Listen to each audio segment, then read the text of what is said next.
Everybody, okay,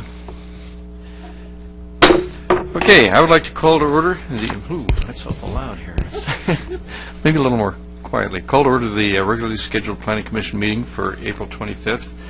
I'd like the record to show that all commissioners are present, and I would like to ask Commissioner Zickmeister to lead us in the Pledge of Allegiance.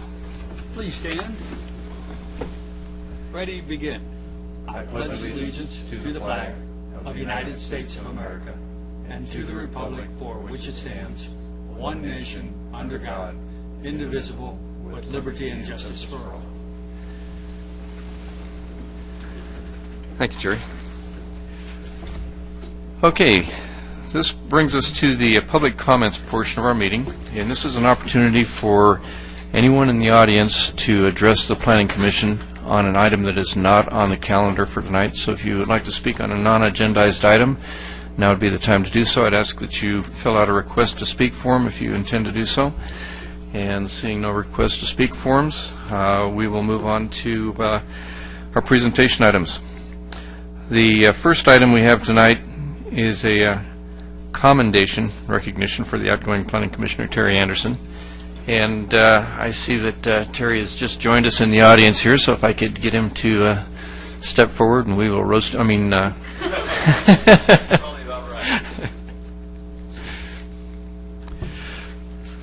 Good evening, gentlemen. Welcome. Good to see you all. Nice to see you back. It's good to be here. We've brought you in this evening to give you a little it's a commendation. It's just an acknowledgement of the contributions that you've made to not only the Planning Commission but to the city as a whole. You served for many years. Don't blush on me now, okay? You're gonna. I'll try not to. Make this right. It's just a suntan. It's not. For those of you that are new to the commission here, I don't know how familiar you are with Terry or those in the audience. Terry, for many years, was a key member of the Planning Commission. Immeasurable contributions to many of the successes that we had on the Planning Commission. His contributions, his insight, the added commentary that he provided, it was amazing. Really, truly amazing. We did a lot of things together in Terry's presence. And we've got a commendation letter here for you that goes through all of the things that, not all of them, but some of the key things that you've done. And I'm going to spare everybody of them. But there are a few things I think that merit some comment. We've been through the redevelopment, or I just drew a blank here. The El Toro Road project, integral part on that, key role in helping to formulate a lot of the guidelines that went into the sign program, key contributor in that, greatly appreciated, and the city has benefited greatly through that contribution, and it's reflected today in what we have on El Toro Road and the sign programs up and down El Toro Road in much of our community now. You were involved in the retaining wall project, and for those of you in the audience that aren't familiar with exactly how and why that came about, it was an interesting project. Actually, I think I'll spare the audience that particular, but it led to some changes and some guidelines that we were able to develop as a commission that have had a major impact on the appearance in certain areas within the community, and we definitely appreciate Terry's input there. Probably one of the other big areas that Terry contributed, and that was the opportunity study area. And that has paid off many benefits for his contribution. We greatly appreciate it. And Terry, I could go on and on about the contributions that you've made. I just would like to, I agree. That's kind of the way I feel about it. That's not how I feel about it at all. I could go on. You were such a key part of this commission. Sorry to see you leave. We've got some good people to step in your place, but they're going to have a pair of big shoes to fill in your absence. With that, we did put together a little commendation plaque that I would like to present to you here this evening. And they tell me that I'm supposed to go down there as opposed to you coming up here, so. Okay.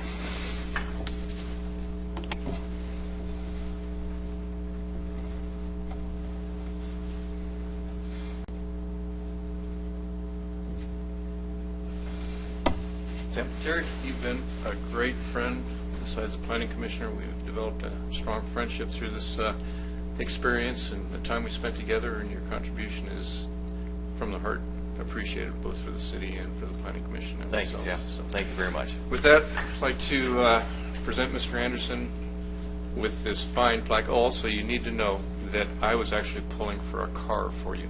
Okay. Well, I appreciate that. This was my second option. Okay. So you came in second again.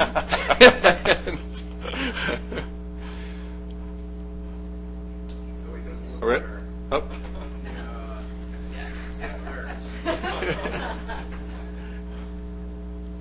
Good. How about this one? There we go. Let you hold this. All right. There we go. Thanks, Tim. Thank you. Really appreciate that. All right. Great. Thank you all brother. very much. It's been a great time with all of you. Thank you.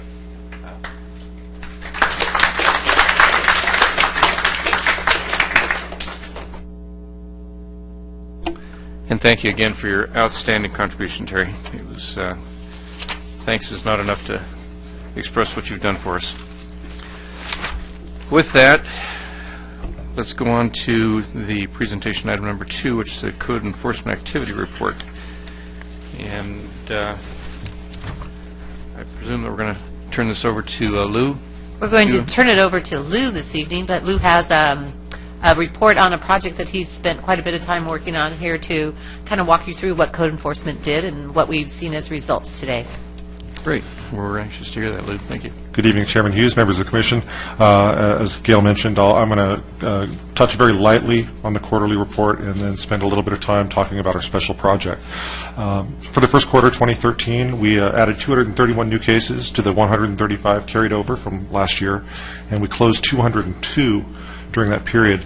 As you've seen with prior reports, I've attached several graphics to this report, and I go into detail in describing those graphics in the following pages. I'm not going to do so verbally tonight, again, so we can spend some time on the project area, but I wanted to let you know that I remain available to you should you have any questions about any of the items that are in the report itself.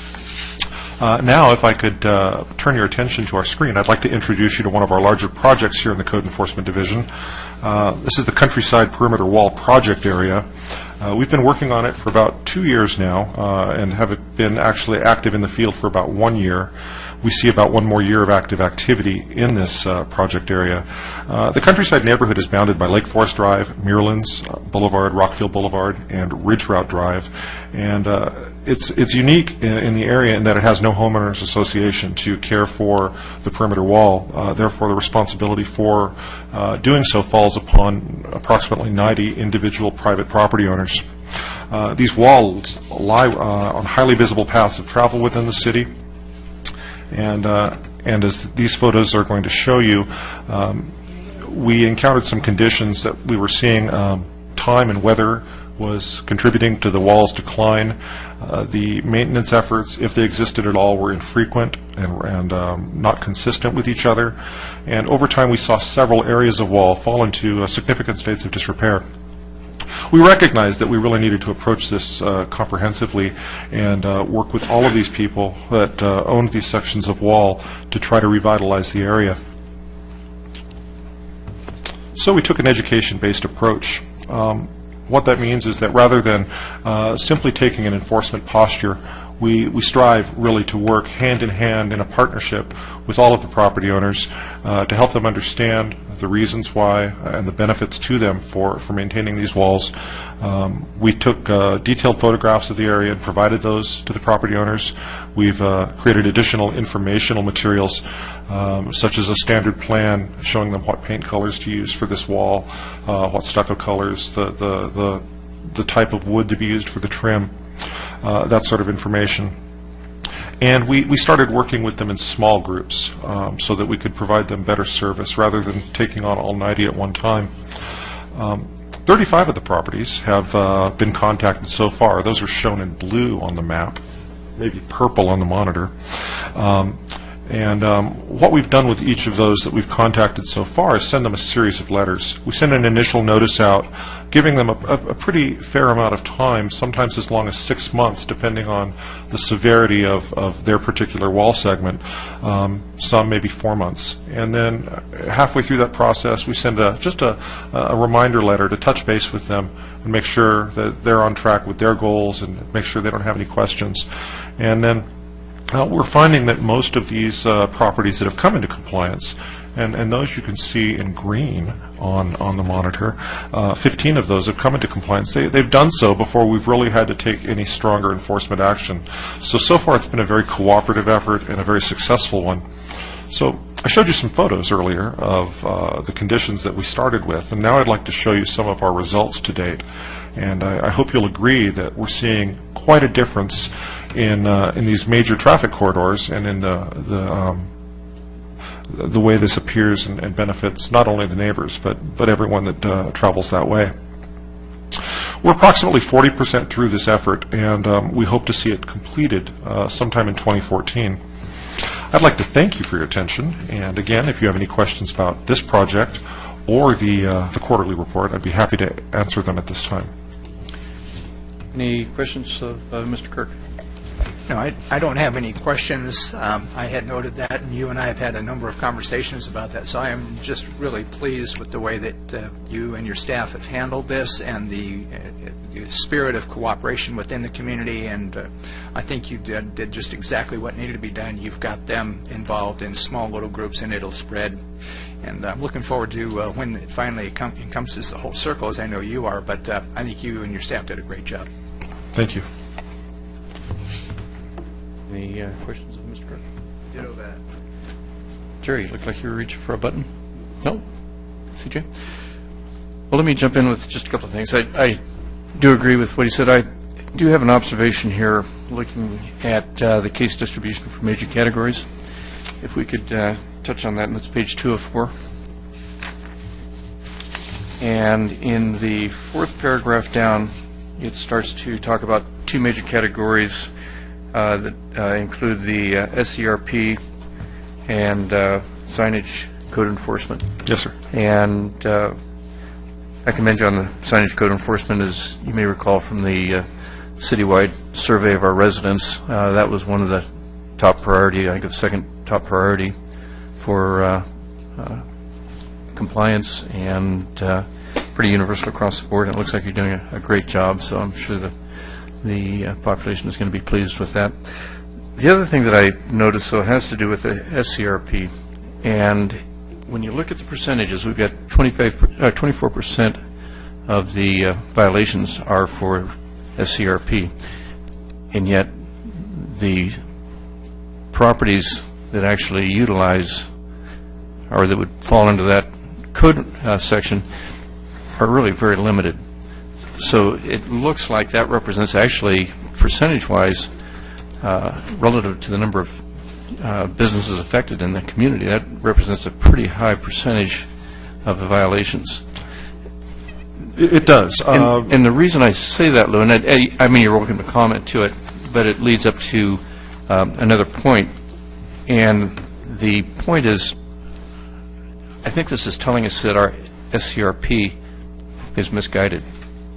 I think we're not actually addressing the root cause of the problem. We're penalizing somebody who actually doesn't have a direct control over the cause of the problem, being that we're penalizing the business owner through this, but it's not actually the business owner that controls whether those carts stay in the shopping center or not. It is a function of the clientele of those businesses. From the outset, I thought penalizing the property owner was not the correct approach, and I think this is kind of telling us what we suspected all along. And the reason I'm prefacing all this is that I'm going to make a suggestion, if we get support of the other commissioners here, that we revisit this and possibly look at some alternatives. Based on that, I'd really like to hear your response and input on it. Thank you. Thank you very much, and thank you for your comments. The thing to remember is that this is only, graphics and statistics can always be misrepresented, not misrepresented, but represent something other than what you think they do. And what I would point out is that this is just for the first quarter. So out of a total of 231 cases, it's 24% of that. Moreover, this year, rather than spreading our re-inspections of the permittees out over the course of the year, we decided to do them all at once. I allude to that in my report. Perhaps I did not do so enough, but we opened cases arbitrarily for every one of the permit holders in the city, and there's probably 40 of them, and for the purpose of re-inspecting to make sure that their on-site signage was still in place, that they were following the procedures for signage on all the carts, to make sure that they were in good repair. It was rather more of a housekeeping effort. Yet, because we were out in the field, expending resources and touching those properties, we did create a case for it. And so that may have skewed these numbers just a little bit. I think if I were to take those cases away, we'd see that the numbers are falling. They've been falling steadily since we adopted the program. That being said, I'm always willing to entertain anything that the Commission would like us to in looking to the future. And I appreciate that explanation, and maybe it would be appropriate for us to look at another quarter or so and see what the performance looks like in the compliance. And if this is an anomaly, then there would be a need for an action. If it's not an anomaly, then we can address it at that time. So I appreciate your input and your comments. Certainly, and if the Commission so desires, I can easily I can modify that chart to show what those numbers would look like without those inspections. If it would be of use to you, I'd be happy to get that to you in the next few days. I think the only way that would probably be of any more value to us would be if there were qualifications in there as to what the percentage-wise of those 24%, what those violations were. And that might, I don't know at this point that we need to do that. Let's take a look at least I'm suggesting that somebody else up here might have another idea. Let's go ahead and look at next quarter, see what we've got. If the numbers still stay high, then let's take a look at giving us a little more definition on what part of the code those violations represent, and then we can see if there's another action that we might need to take at that point. Okay. All right. Thank you. Any other comments from Mr. Kirk? Okay. Yes. I'm thinking about this a little more, and one of my you've been doing a great job. I really appreciate it, and you jump on all these things really quick when we mention them. But one trend I'm seeing is that it seems like that as we're getting more people moving into the empty buildings in Lake Forest, that there are more people building things on their roofs and their structures. And there's been a couple like Alcon and a couple that I've mentioned before, and I know staff is working on. But all of a sudden now I'm seeing more of them, and I saw one tonight between Dimension. It's on Bake between Dimension and Rancho Parkway on the south side where all the industrial buildings are. Someone has put at the highest possible peak on their building solar panels, and it sticks out like a sore thumb. So the only reason I mention it is that maybe we just need to keep an eye on because I think we're going to see a lot more of that. I see real estate moving quicker now, and some more people are moving in, and we might see a little more of a code problem there. Certainly. We'll do that. We'll take a look. We'll keep an eye out. Thank you. Keep up the good work. Thank you. Thank you, Lou. We do appreciate that.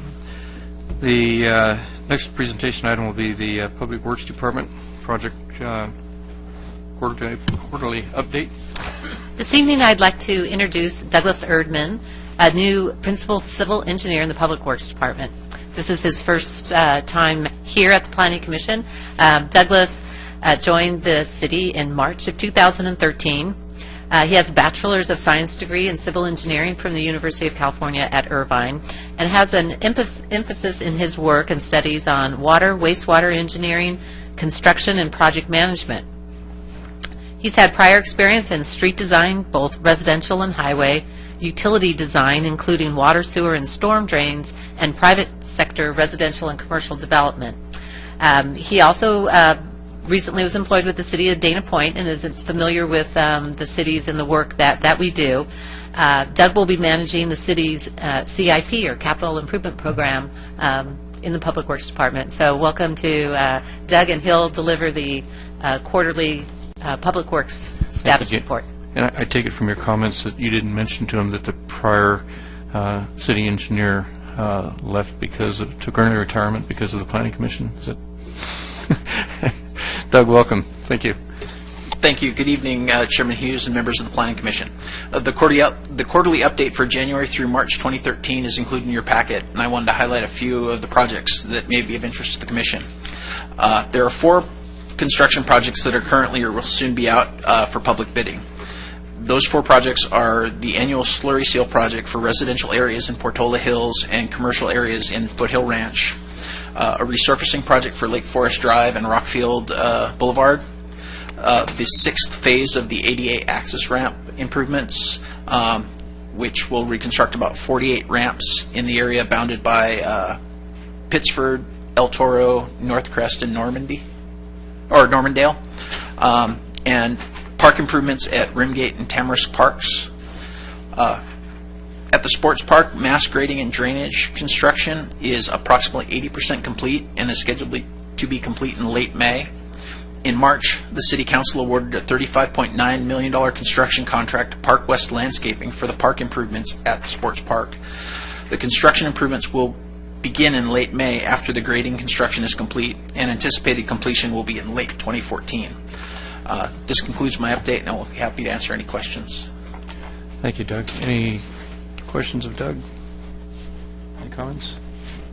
Go ahead, Charles. Just briefly, wanted to say welcome. First and foremost, welcome, and we're looking forward to working with you, or at least I am. I can't speak for everybody. I'm assuming that they are, and you know, if you can crack the whip on the sports park and speed that up, I wouldn't mind.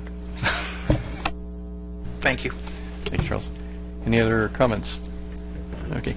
Just briefly, Doug, and welcome, yes. The sports park is well on its way. It looks like we're moving ahead as quickly as we can. One of the things that, and I'm going to forward some comments on to the City Council also, some of the things that I wish we would give additional consideration to within the sports park, and I understand it's already out, the bids are in, and a lot of this is a little late, but I think as the project is, it's significantly lacking in utilization of renewable energy resources. And I know that's something that, as the Planning Commission, we discussed, and I think that we're missing some opportunities and not pursuing that at this juncture. It only gets more expensive as we move further into the project, or once the project becomes completed. The other would be the use of LED lighting throughout the park, whether it's sports fields, buildings, restrooms, walkway lighting, that sort of thing. And that has been mentioned in the past, and I'm only mentioning it again because I'm going to, as I say, I'm going to try and pursue that.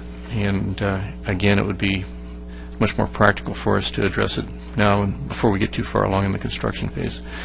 But other than that, we do appreciate your contribution here tonight. We look forward to seeing you at many future meetings, and hopefully we don't scare you away as well. Thank you, Doug. Okay, that brings us to, what does it bring us to here?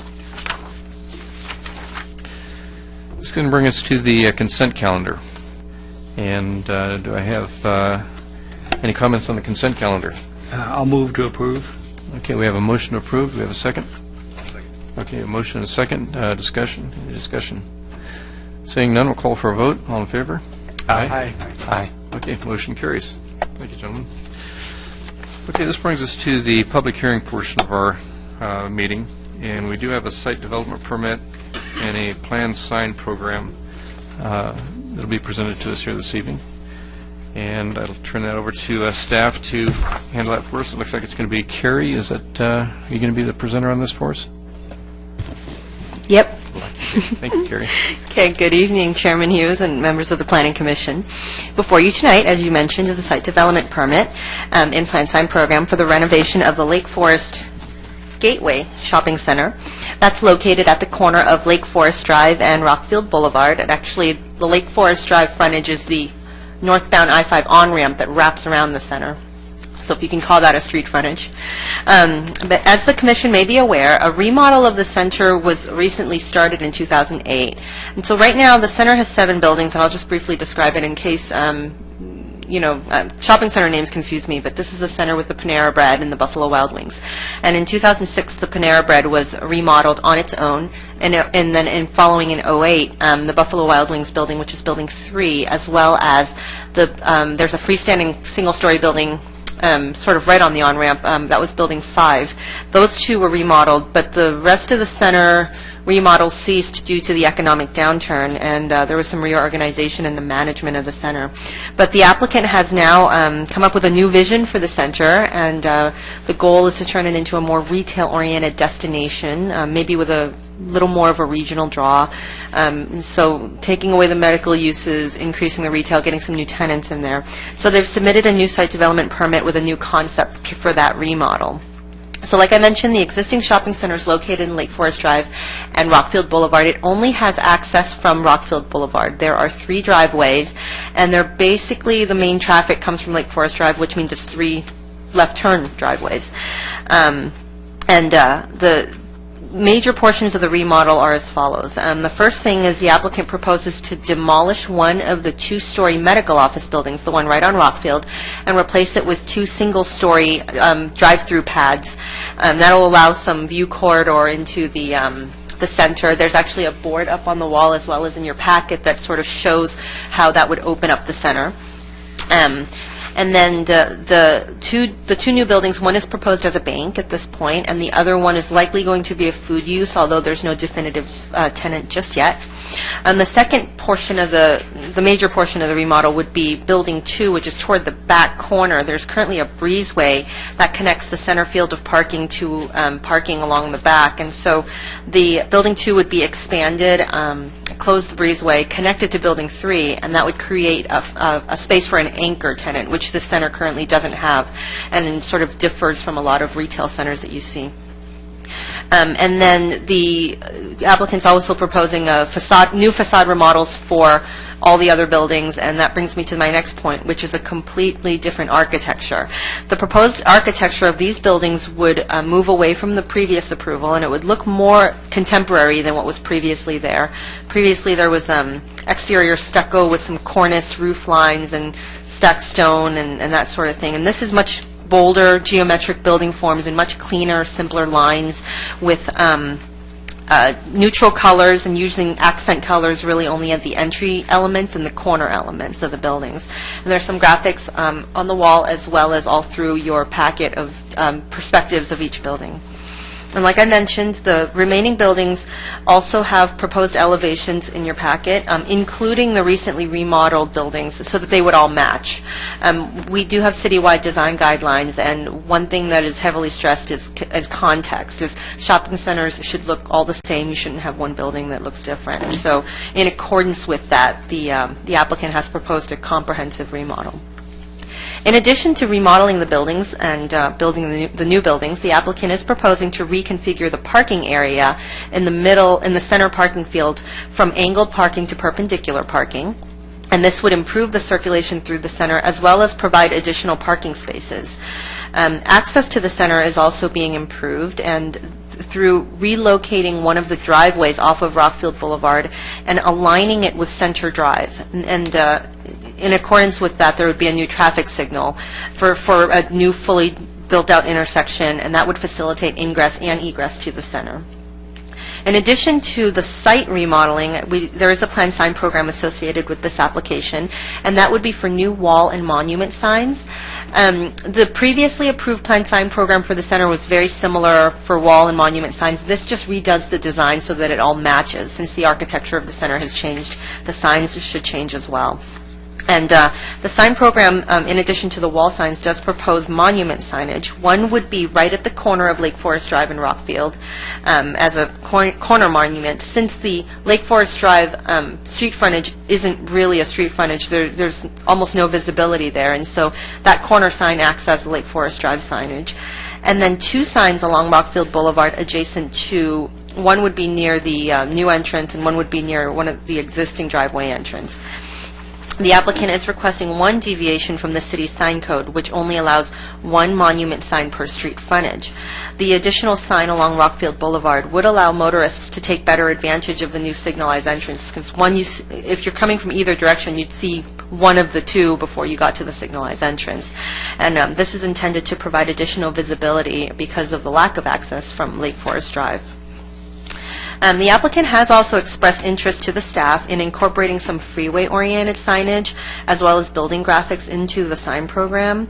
And staff has talked over this with the applicant, and the staff's position, this may be best by taking the Planning Commission on a workshop at a later date, and so look for that coming up on the horizon at a immediate but short-term meeting in the future, and we'll calendar that. But we thought we'd mention that since that's something that reflects the applicant's long-term goal in addition to what you're seeing tonight. In conclusion, staff supports the applicant's proposal to renovate the center, to create a tenant space, to attract new tenants, and to rebrand the center as a more retail-oriented destination. Staff recommends that the Planning Commission adopt the two attached resolutions, one for the site development permit, one for the plan sign program. And that concludes my presentation. I can try to answer any questions you have, and the applicant, as well as the applicant's architect representative, is in the audience. Thank you. Thank you, Karen. Any questions of staff? Okay. I'll go ahead and jump in here if I may. Thank you. Overall, I really like this project. I am in the shopping center a lot. The Buffalo Wild Wings is actually a big supporter of Lake Forest Little League, and so we have eating there probably more than my budget can afford because it helps the league. But so I know that the parking and the ingress and egress as they're currently arranged can be a nightmare at times because getting in is awkward, and getting out, you almost can't turn towards Lake Forest Drive. And I should say, you have to turn towards Lake Forest Drive, rather. If you're going the other way coming out, you're pretty much out of luck. And then you get to the corner and you can't make an easy U-turn. So it's not conducive the way it is. But I do have some concerns as well, and I was hoping maybe you could address them. If we're talking about these newer buildings being in a different style of architecture, I'm concerned about the lack of consistency with the stacked stone look of the Buffalo Wild Wings, which is a fairly large property, or building rather, on the property, and Panera on the other corner. And so if everything else suddenly has this new look, are they remodeling those two to fall in line, or are we going to have this mixed look? That's my first question. And then just as an observation, I know we're not there yet, but my background as a lawyer for a time was dealing specifically with freeway signage. I was in-house counsel for a billboard company, and my job was to attack city codes and get people to get billboards up. I don't want that to happen here. And so I can tell you that when you open that door, you've got to be very careful, because there are people very highly trained in taking any crack you give them and kicking it open. So I'll leave it at that. Thank you, I think. Yeah. Any other questions, staff? No. Okay, I have a few, Carrie. I know you were looking forward to this. First off, looking at and I don't think there's enough information here for us on the sign program as it currently stands. So, and part of why I say that is, I look at the signage that's being asked for a number of the smaller units, and they pretty consistently exceed the allowable square footage by our sign programs. We've got buildings that are being allowed 50 square foot of signage, and they've only got 19 feet of frontage, as an example. So my question is, we have a planned sign program in place right now. I don't remember giving any special consideration to more square footage than the building frontage would allow previously. But yet, in fact, since you're thumbing through, I'll give you some page references to look at, and you can tell me if I'm misinterpreting them. We can go to page 110 as an example. We've got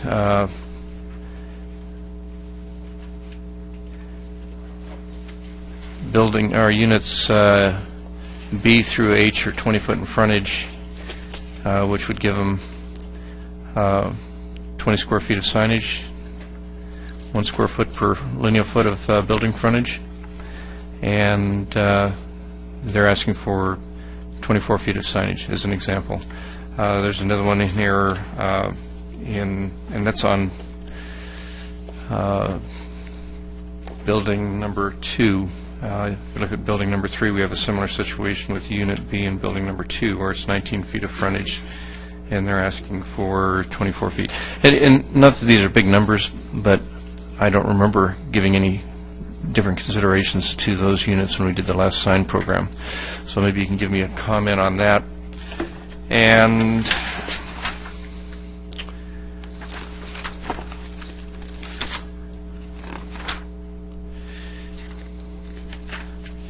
I guess I'm going to have to come back to my other notes. I apparently have misfolded a tab. Oh, there was one other item we've got on building number 2, Unit J, which is the proposed. Oh, I'm sorry. It's the signage on signage J.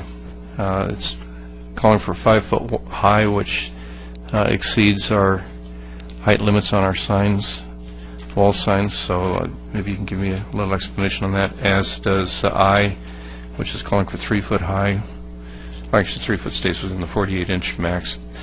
But maybe you can give me a little explanation or justification for J on page 110. And I have some others, but I'll address those as we move along here. Well, actually, I will pick up one of the others right now while we're on it. On building number 8, it appears that the intended use of that building is going to be a drive-through, presumably some sort of a restaurant. They had a name of a restaurant. I don't know if that's actually the restaurant that will be going in there, or if that's just a placeholder. But we don't see anything on menu boards as an example.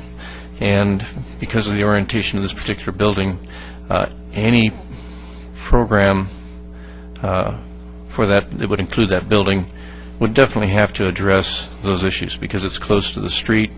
The building is situated in such a manner that it would be pretty difficult to put any kind of a landscaping in there that would buffer any signage. So those are some things I think we need to take a look at, so we can have consideration before we can really render any kind of an opinion on the sign program at this point. And I've got some additional comments, and I'll save those until we hear from the applicant and we have a chance to discuss it up here as a commission. Seeing no other, would you like to address this, Carrie? Want to come back? I'll take all the questions, and I'll let the commission finish. Okay. Any other questions for staff? Seeing no other questions for staff, do you want to address it now, or would you like to hear what the applicant has to say first? Or?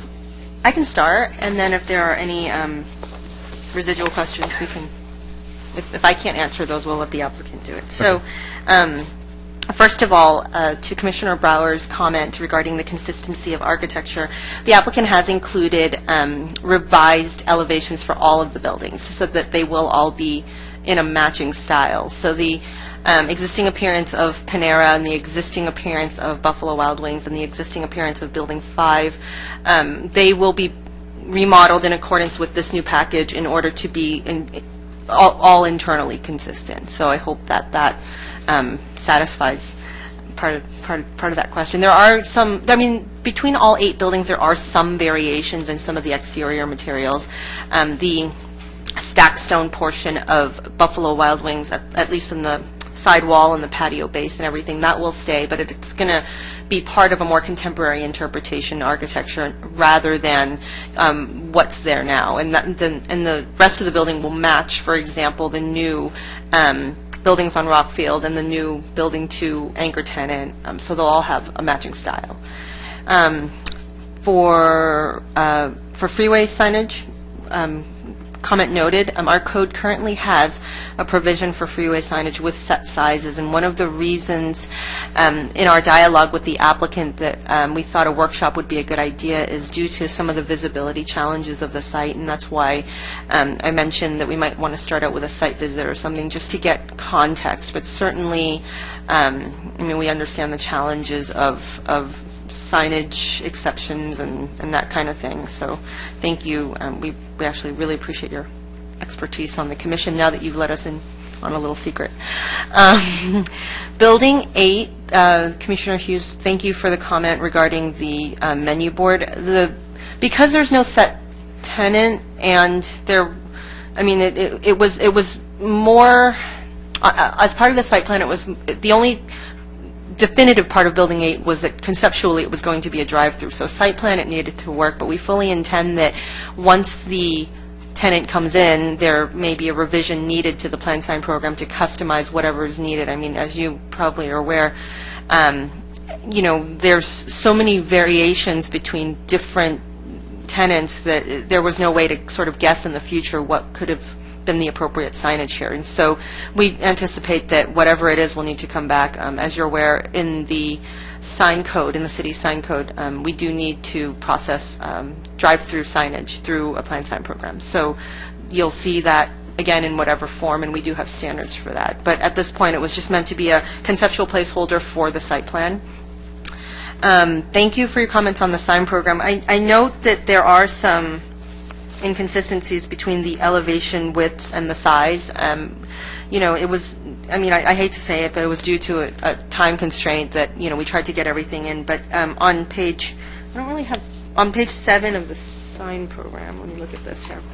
There actually is just a general design size for a pad tenant sign type. It does say that the signs are allowed to be no more than 1 square foot per 1 lineal foot of width, so we will have that corrected. And there are height limitations for different lineal frontages. For example, building elevations with up to 49 feet of lineal frontage can only have a maximum height of 24 inches. So we'll go through, at least I see on Building 2 is particularly sort of a concentration of where some of those inconsistencies are, and we can go ahead and we can fix those.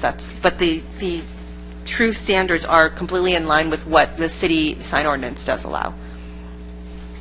I appreciate that, Carrie. Just with the conflicting information here, it would be very easy for somebody to come back after the fact and say, this is on the drawings, that's what you approved. And so it presents a dilemma for us. The other would be back to building number 8 again. And we're talking about approving it as a placeholder, but because of its orientation to the street, I have some concerns, and the applicant will probably want to address this, of its positioning, and being certain that we're going to have an allocation for adequate landscaping in there to do some screening for whatever menu board or something that may be suggested. And this is my opinion. It's not the opinion of the whole Planning Commission. I won't pretend that it is, although we may have some discussion. I'll beat them up. No. That was on the record, wasn't it? Oh. But some of the things that we need to consider that make certain aspects of this a little difficult to render an opinion on, because there are still some germane items that are not identified that would have a significant impact on what we can or cannot do and what we can change in the future. So that's the reason that I brought that item up specifically. One of the other items, and I wasn't going to bring it up at this point, but since you touched on it, I will visit it, and that is the phasing. There, as far as I saw in here, I didn't see anything that stipulated any conditions for phasing, any conditions of allowing, as an example, monument signs can't go in until construction starts, or basically we could have this thing come down where they go in and they do all their monument signs and walk away and maybe only do one building, and we never see anything else, and we've basically changed the whole character of the center, and we've got a mishmash of buildings in there now and nothing tying it together, and there is no trigger in here one way or another to condition a continuation, condition a termination, condition anything. I mean, this is pretty wide open. I'll just leave it at that, at least as I read it. If there's something that I'm missing, please let me know what page it's on, and I'll go back and reread it. Okay. With regard to the phasing, to the degree possible, I mean, because the reality says that, if history is any lesson, I mean, right now we have a shopping center with 3 buildings that are different. And, I mean, I can't force somebody to finish something per se, but with that, we have included a series of conditions, and condition number 4, which I believe is on page 41. It begins on page 41 of your packet and continues on to the next page. It's got a lot of subsections. Basically, those tie the construction of the new buildings with the signalized intersection, for example. Those are the new buildings. That's a new major driveway improvement that's associated directly with the new buildings. And so, in essence, those are all tied together. And also what's tied together is the immediate area around any of the 7 or 8 buildings in question, the immediate area that contains the required parking. So anytime they're working on one of those buildings, that immediate area has to be completed in order to serve that building, so you don't have, if they're restriping the parking lot, you don't have mismatched drive aisles where you otherwise would need the required parking.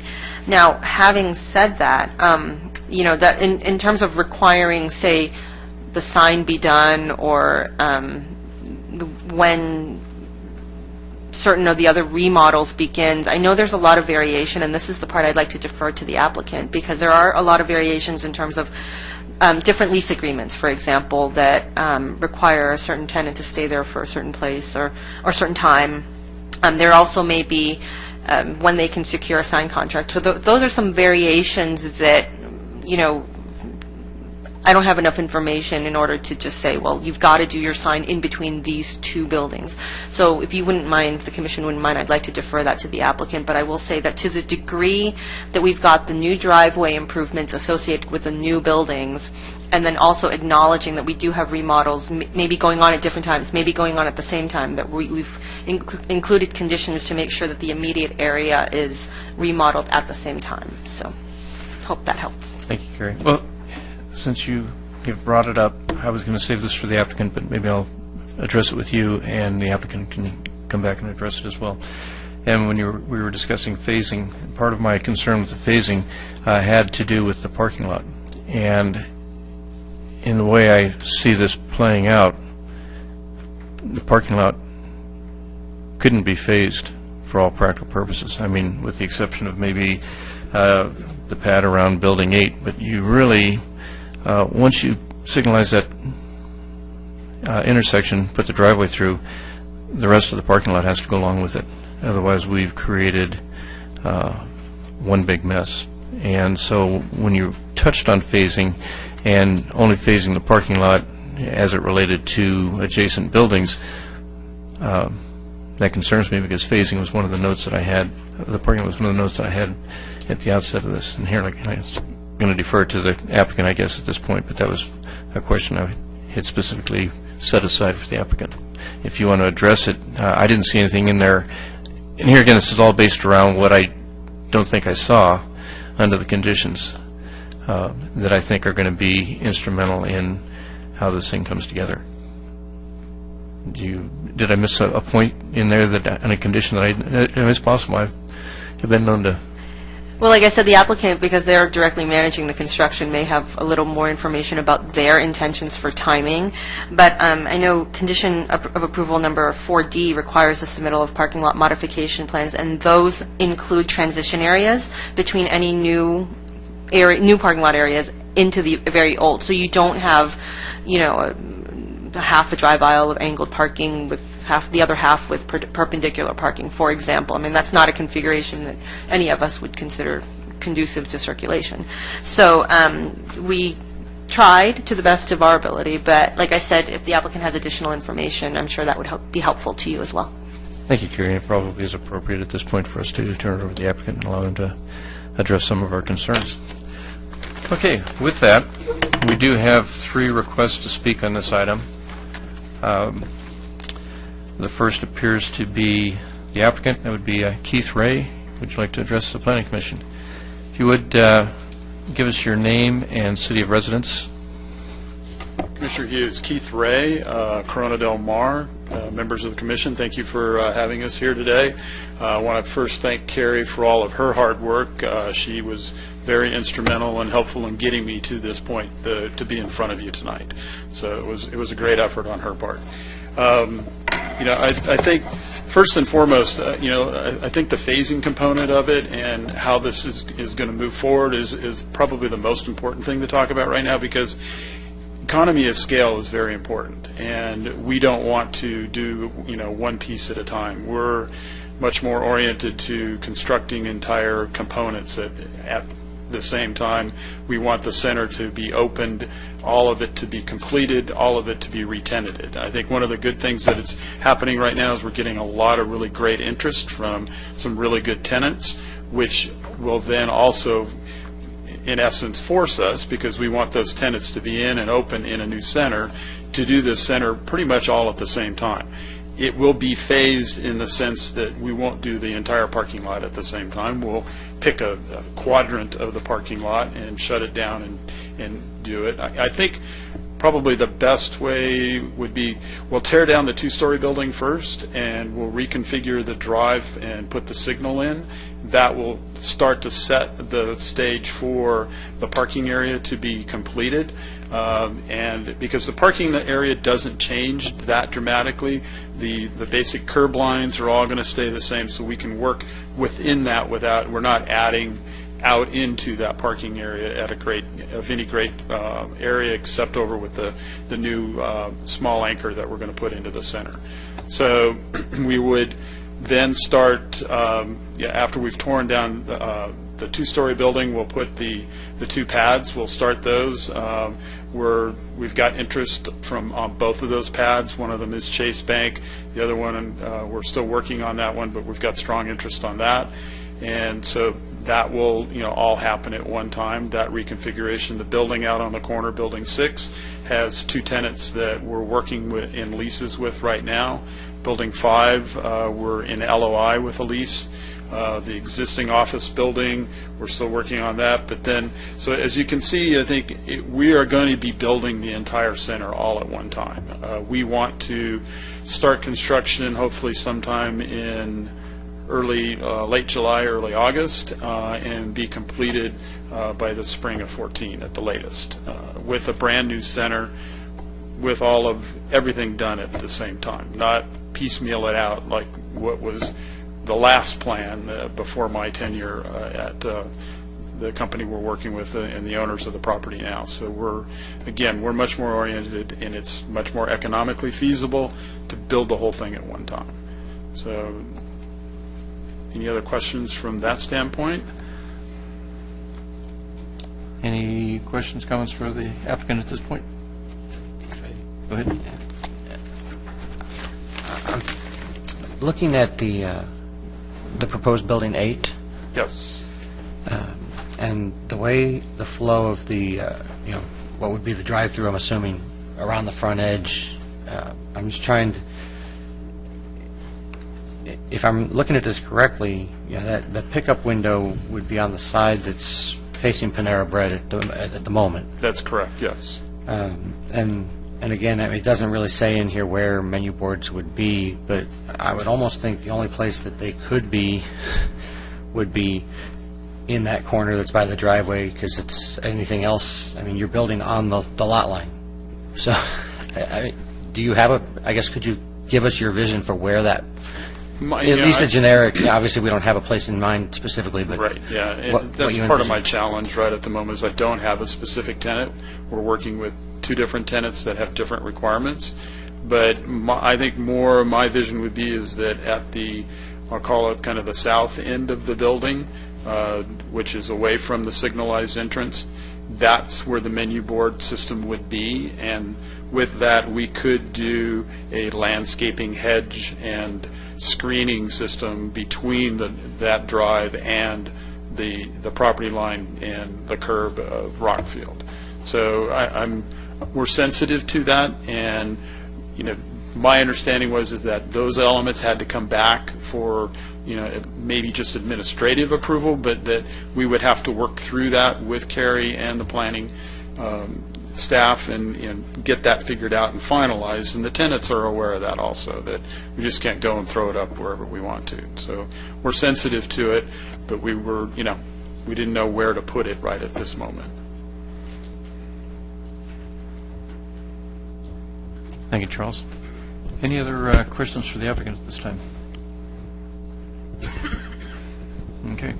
I think we had a couple of other concerns that we'd expressed. You have Yes. like to address those? Okay. Yeah. From a signage standpoint, what our hope is because of the center being pushed way back and the visibility quite difficult, and the fact that we're going to a individual letter that is, reverse channel, halo lit, much more architectural in its, look and similar to, the letters that we have here, and that we're more sensitive about how the design of the signage is placed. We're not allowing any can signs.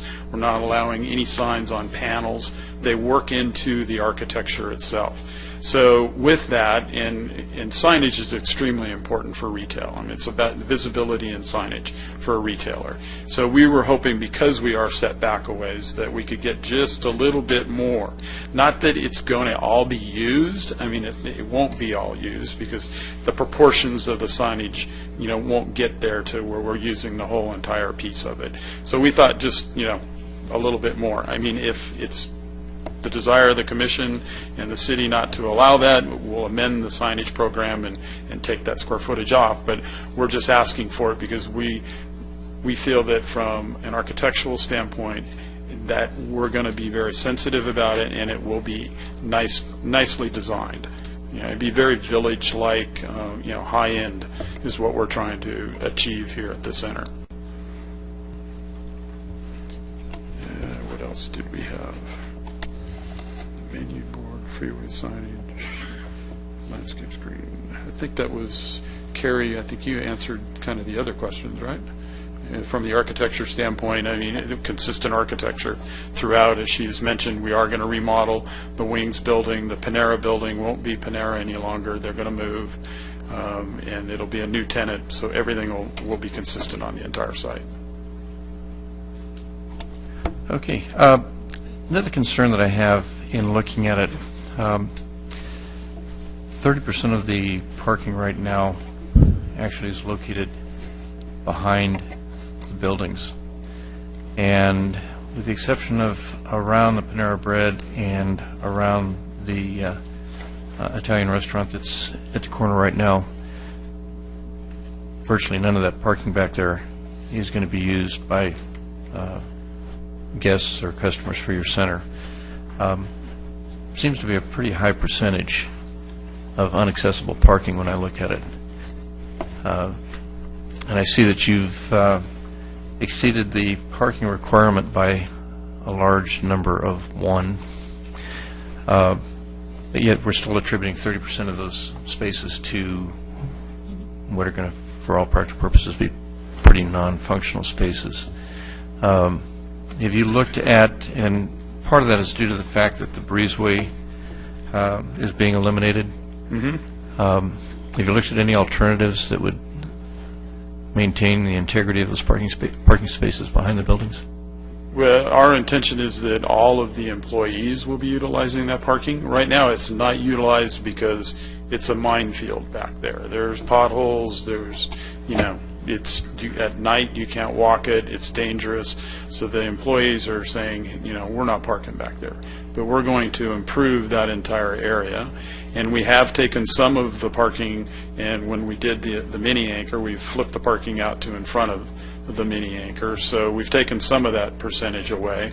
But we have, in all of our centers, we have a strong program to keep all of the employees parking in the less accessible, less desirable spaces. So we will, as I said, we have that program instituted. We manage our own assets. So we have that program at all of them. So I would say that 90% of those parking spaces are going to be used by the tenant employees. Okay, and that kind of leads me where I was going with part of that, and that is that, and we find with many of the projects that employees actually wind up not using the rear. In this particular case, it's a fairly insecure area back there, poorly lit. You know, if I were a female employee back there, there's no way I would park back there. I'm being a male, I'm not sure that I would park back there, you know, under Today, I this would current agree with you. situation. So, but there's nothing in here that tells me what you're going to be doing for security, for lighting, for monitoring, surveillance, anything like that. Maybe you can enlighten us a little bit, and we can have a better understanding of what your intentions are. Sure. Again, cleaning up the parking area, making it, an easier walk instead of going through the potholes. Lighting, we'll do wall packs on the backs of the buildings so that we have at least a 1.5 to 2 foot candle throughout the whole entire parking area, which, I think is, above standard. 1 to 1.5 foot candle is kind of general parking, so we'll be in the 2 foot candle because we're aware of that. This isn't isn't a project of a size that I think we could do a surveillance type system. We can look into it, but there's a pretty big cost from that standpoint. But I think just the awareness of the employer and his employees, it'll be part of their program to make sure that people get to their cars.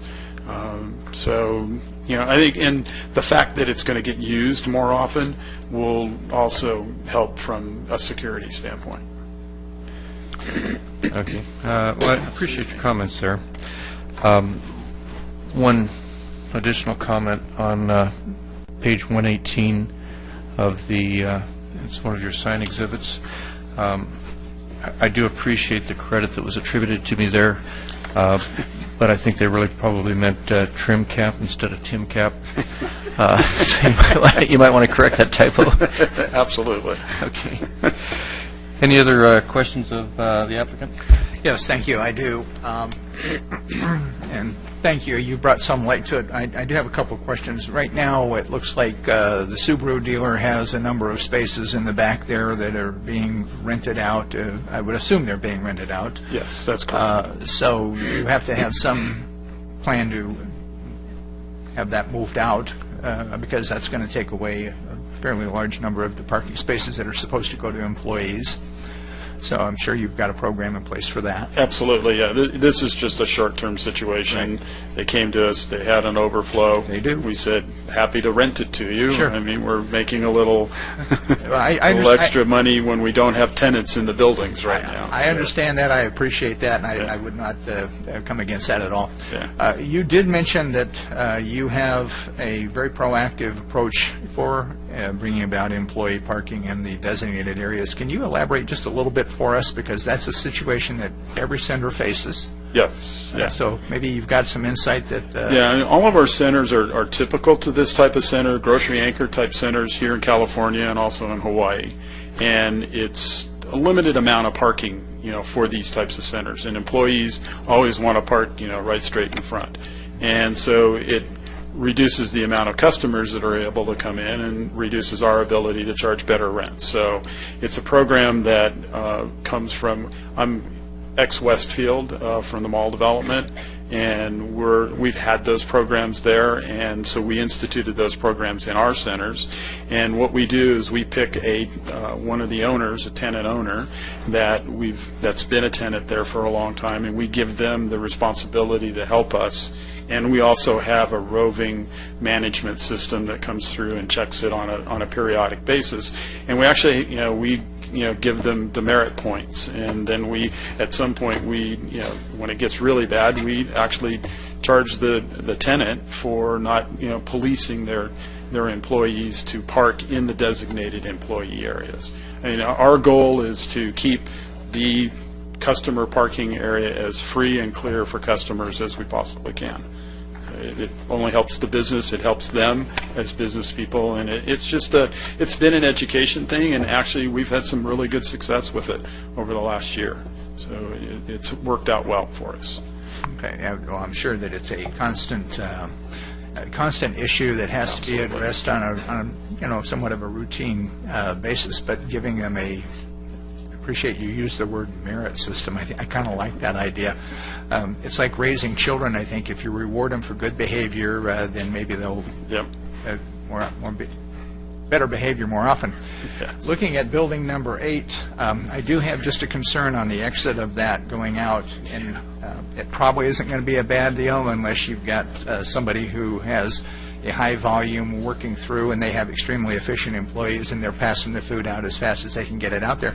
You're going to dump a lot of traffic right into that drive aisle coming in and coming out. I mean, that's your major entrance and egress there. So I have a little concern on that. I'm just letting you know now. Totally agree with you, and we're working with the tenants that we're talking to right now and trying to reorient that so that it comes into the circulation aisle versus out onto the main, so that nobody has to do the hard U-turn. It's going to be a tough one to get. Yeah, totally agree with you and understand. All right.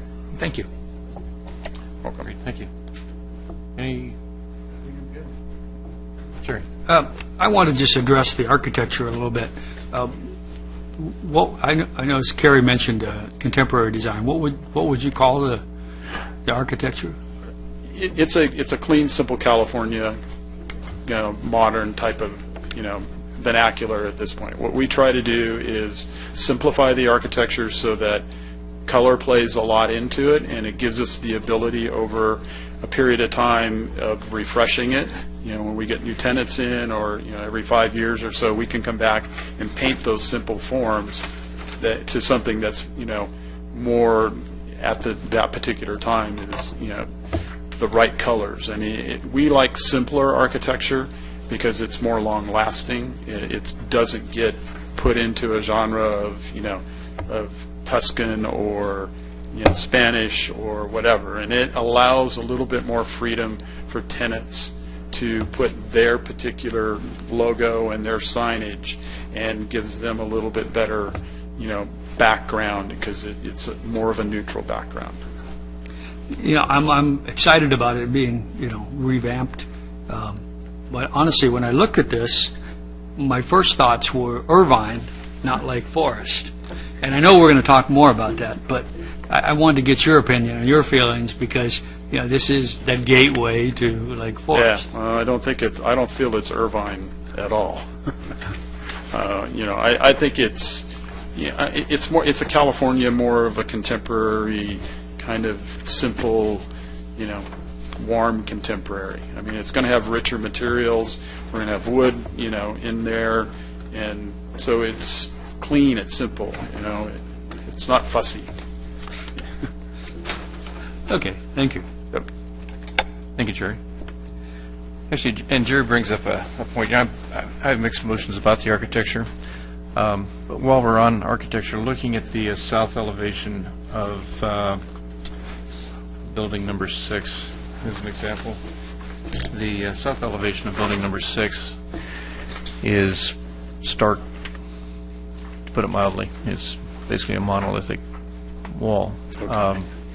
So just something to think about while we're talking about architecture. Some details like that we probably would want to take a look at. Is there any thought of doing any kind of trellises or awnings or anything in conjunction with some of these architectural? We can certainly look at trellis, elements that pop out from the face of the building in some fashion. Sure, yeah. I mean, and I think that as the tenants come and they start to put their own spin on it, we'll take the buildings to a next level. Yeah, I think this is a little bit of a difficult one because it does kind of scream Irvine, New Tustin for that matter. If you look at the new center down on Jamboree and okay. Yeah, So but you get the idea. So this is a departure. Not that it isn't. Not that it's a bad design, but it's interesting, and we're going to have a chance to discuss it once it comes back up here. But there are some things I think you might want to give some additional consideration to as far as details and certainly stepping it up. No, we can do that. Yes. Okay. Any other questions of the applicant? Thank you very much. I appreciate your time. Thank you. I appreciate your time also. We have another request to speak here from Bob Hammond. Bob, if you'd like to approach the podium and once again repeat your name and your city of residence, please.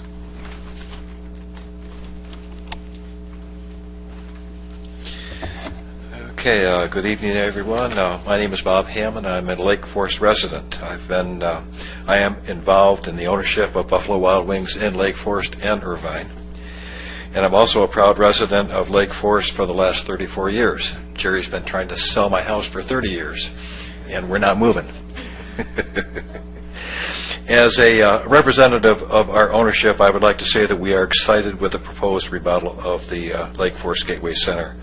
We unconditionally support the remodel, but at the same time realize the impact on the sales that is going to happen as the remodel takes place. It's been a rough ride over the last several years, but we have survived and look forward to a fully developed center. We appreciate the support we have received from the City of Lake Forest and its fine residents, many who work at our restaurant.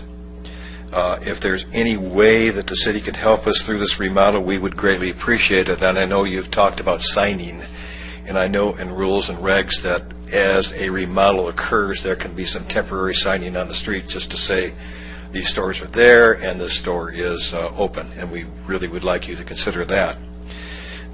Again, we support fully support the remodel and hope that the City of Lake Forest gives our landlord quick approval of their proposal here. I would like to introduce Jeff Jobe. He's our general manager, and he gets to talk about the fun stuff a little bit. So, thank you. Okay. Thank you. I'm sorry. Jeff, if you would... Is there any questions that you might have for me? Thank you for doing my job for me. Any questions? Seeing none? I'm not selling. I guess we will ask Jeff if he would like to join us then.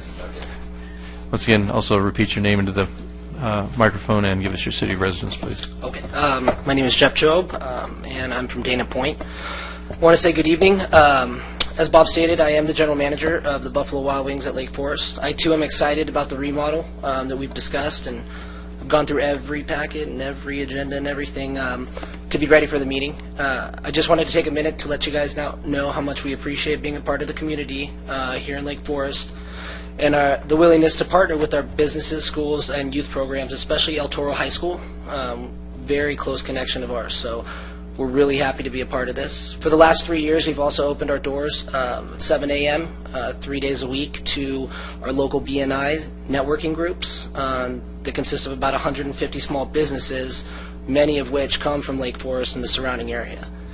We are a proud sponsor of the youth sports in Lake Forest, and we help them with direct contributions such as sponsorship, fundraising for the high school, for obviously the elementary school.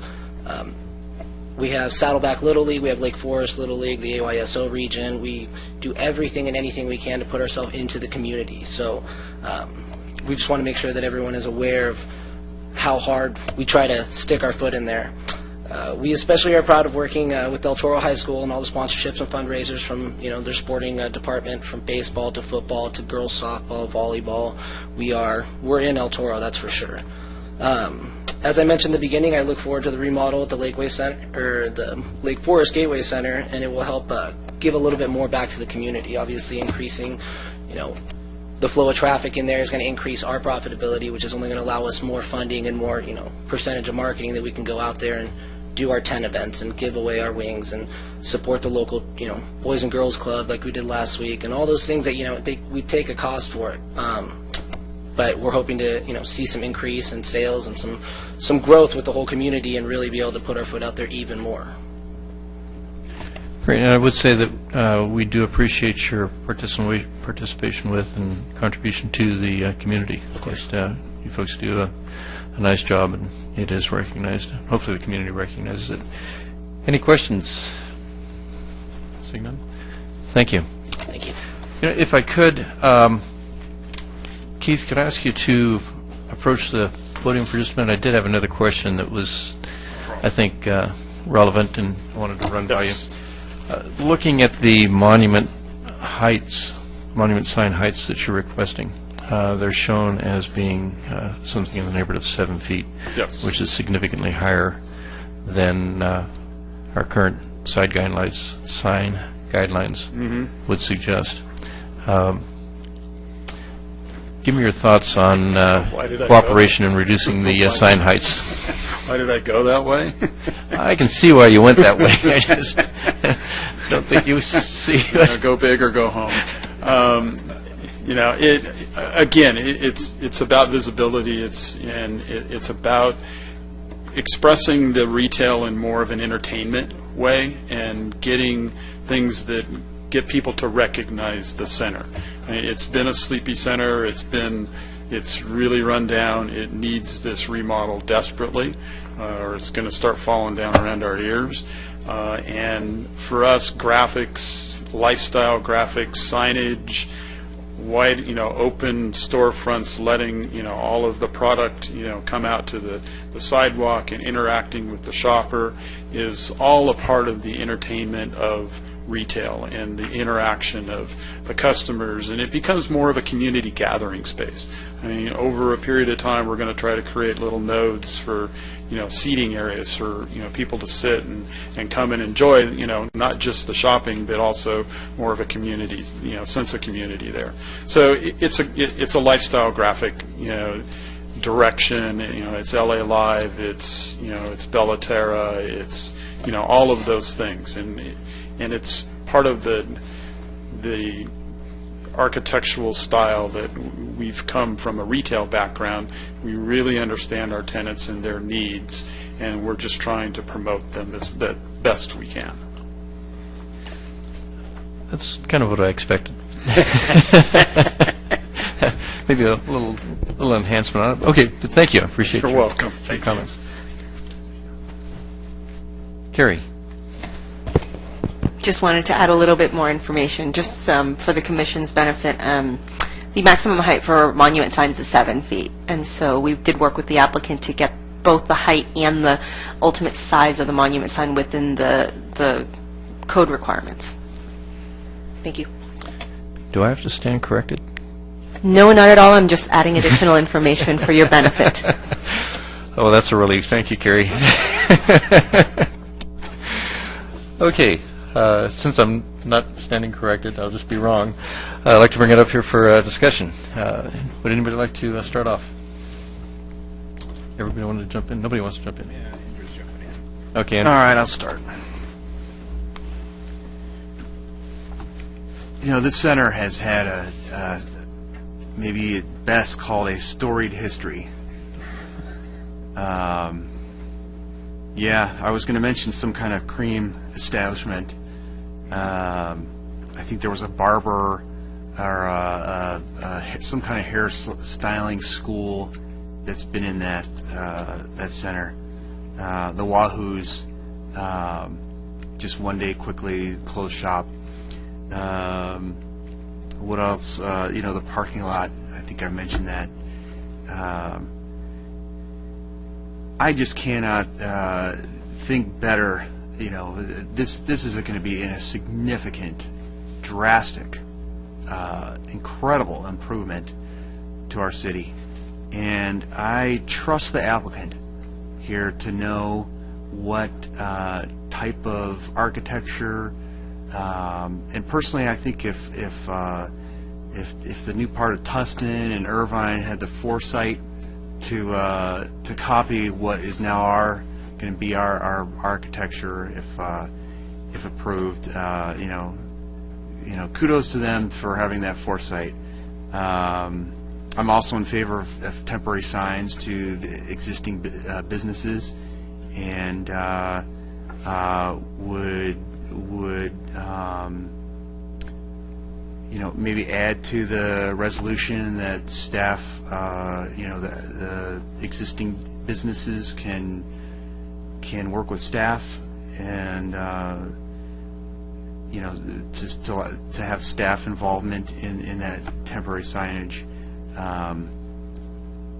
I just really think that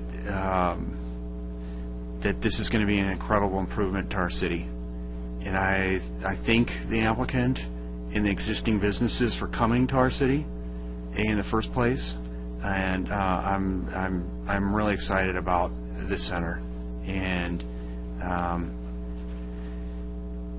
we as planning commissioners have a job to keep the city looking consistent, aesthetic purposes, but I think on the other hand, I think we have the responsibility to allow the businesses to have some choice in some of the architecture and some of the plans that you want to bring forth. So that's my humble opinion, and I really thank you for coming today. Great, thank you, Andrew. Sure. I'll jump in. I agree with what Commissioner Hamilton just said, that this has been a long time coming. When the first remodel projects came before us and they started to take a little shape, it was very disappointing that they stopped. A certain center has certainly suffered tremendously, as I'm sure the owners have suffered financially. So this was something, when I saw it was coming, I thought, oh, this is going to be much, much needed. I'm glad to see it. There's a couple other centers in our city that need to do likewise. I was a little taken back by the architecture only because of it's not what we have in the city now. And so I took a little time and went out and sat in the parking lot for about a half hour, 40 minutes today, and got out and walked around a little bit and drove around. I just wanted to try to conceptualize what the change was going to come to be and how that might look.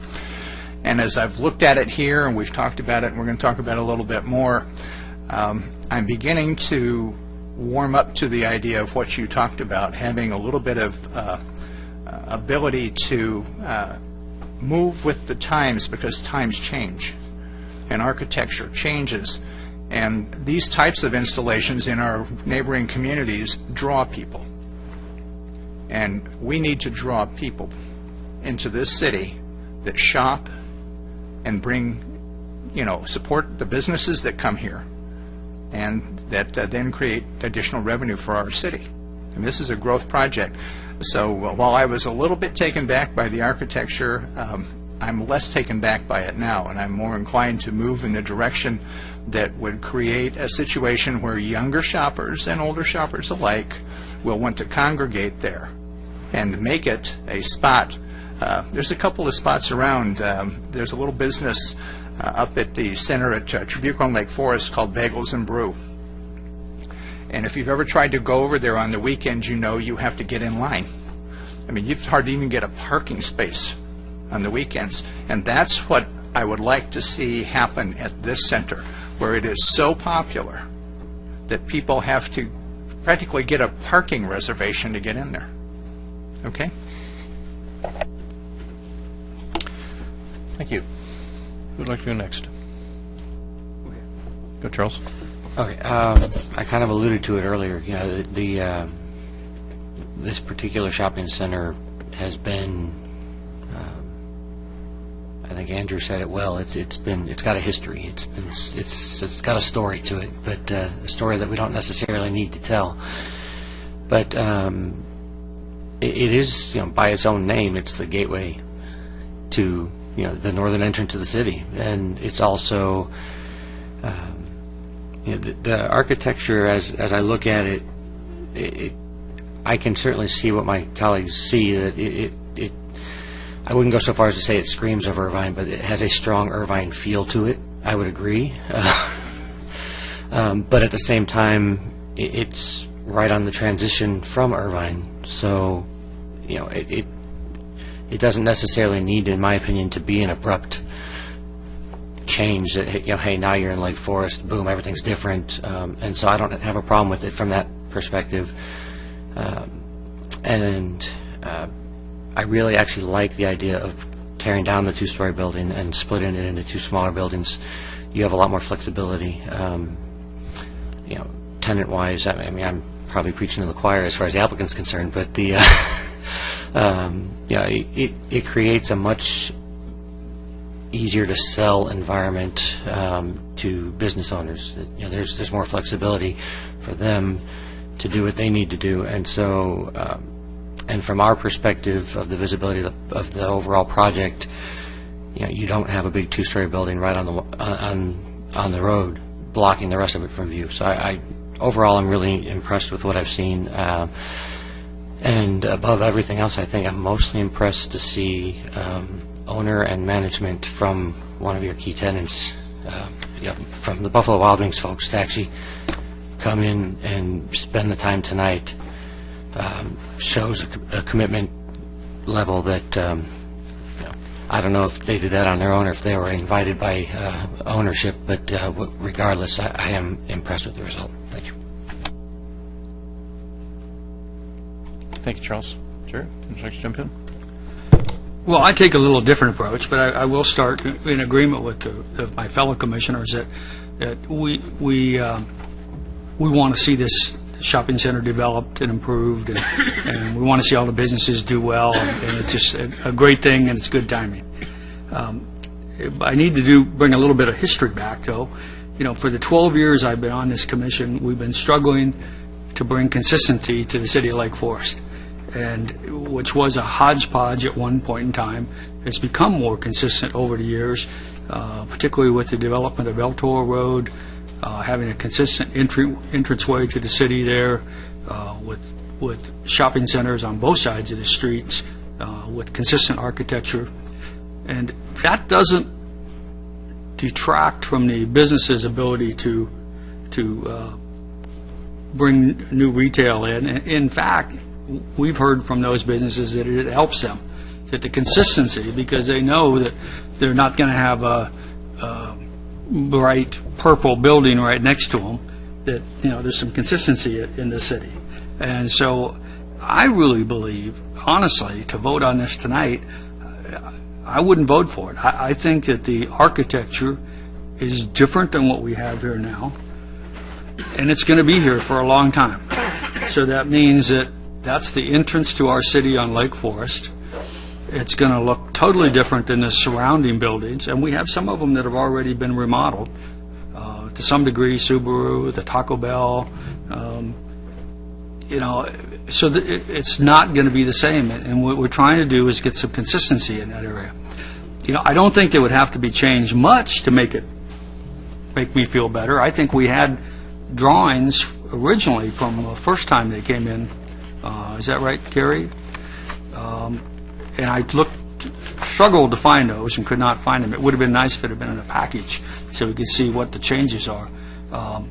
But I like the stacked stone, and I like the little bit of craftsman, although it didn't have to be a lot, but I like that more rustic look as opposed to the stark buildings. I'm looking at building number 7 here, the bank, and honestly, I don't think we have anything that looks like that in Lake Forest. So that's my concerns. I certainly don't want to hold up progress, but on the other hand, I think it needs to look like Lake Forest when you drive in and you see that first beautiful shopping center there. Thank you, Jerry. I'd like to deviate for just a minute because there was another question I wanted to ask of you, Carrie, and I did not, and maybe I can just get some clarification. I know at one point there was some discussion about putting a median on Rockfield. And I don't see anything on here that represents any kind of a change occurring other than maybe some striping. Do you know is there still any intention of putting a median in there or tying some delineation in with the improvements here with the traffic signal? Sure, I'll try to answer that, and if there's any more detail-oriented questions, I can defer to Doug over here. I knew there was a reason I told him to say. I wrote him a note, and I said, in case they ask about Rockfield Boulevard. It's right here. So the answer to your question is, yes, that stretch of Rockfield Boulevard is located in the Phase 3 portion of the Rockfield Streetscape project. And as you know, Phase 1 was recently completed over by Los Alisos in that end. Phase 2 is between, I believe, El Toro and to Ridge Route. Oh, thank you. And then Phase 3 is, I guess, Ridge Route onto the city limits, and that's the portion that includes this part. And for the most part, yes, the streetscape concept proposes a landscape median down the middle, except in places where that wouldn't be possible. And so you do have a fair number of driveways in this stretch of Rockfield. I mean, you have the driveway for it's an alleyway, but it provides access basically to Frank's Subaru and to the drive-throughs for Taco Bell and the Hat. and so, I mean, there is that driveway, and because of the distance between that driveway, which, I mean, for purposes of retaining commerce, I mean, you don't want to close off somebody else's access.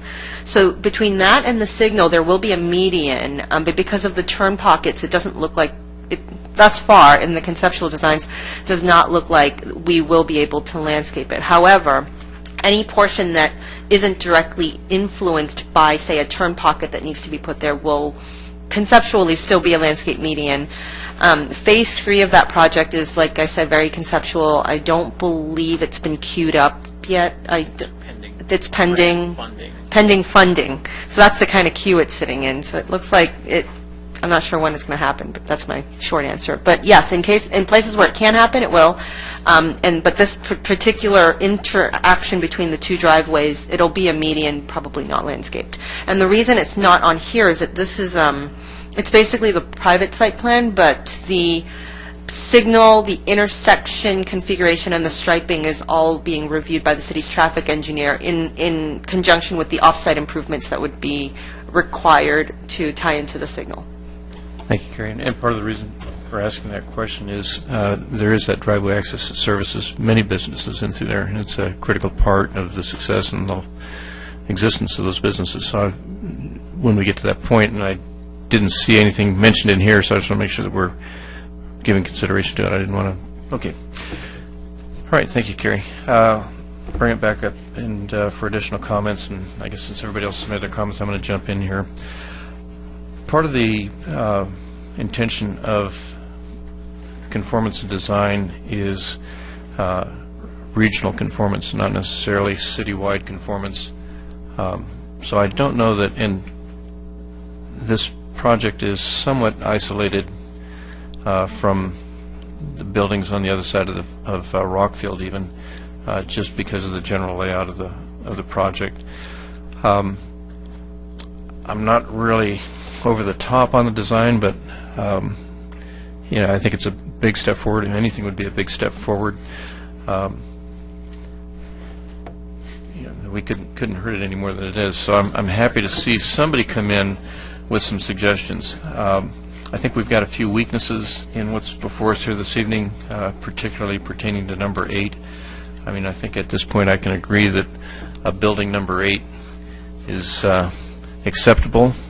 I would have to, if it were contingent upon saying it's going to be exactly where it's located in the drive aisle, then I wouldn't be able to support building number 8. I think it's too close to the street. It doesn't give us opportunities for some screening and buffering. We also can see, as